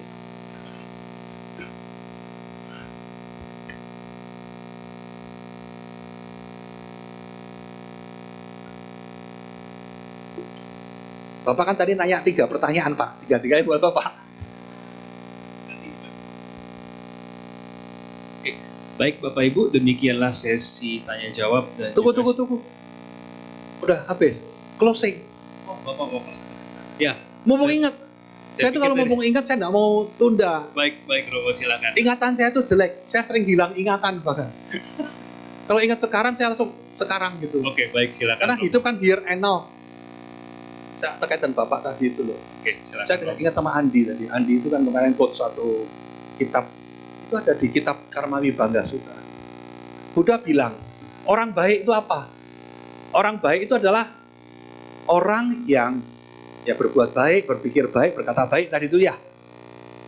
Tapi ada juga di sutra itu, orang yang lebih baik dari orang baik adalah orang yang dirinya berbuat baik oleh pikiran, perkataan, perbuatan, dan juga mendorong orang lain untuk jadi baik. Satu. Jadi Bapak yang tercinta, saya orang baik Pak. Saya kasih Bapak 3 buku. Bapak jangan bingung Pak, buat apa?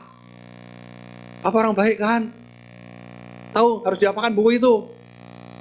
Kasih orang lain biar orang lain termotivasi, terdorong jadi orang baik juga seperti Bapak. Gitu loh.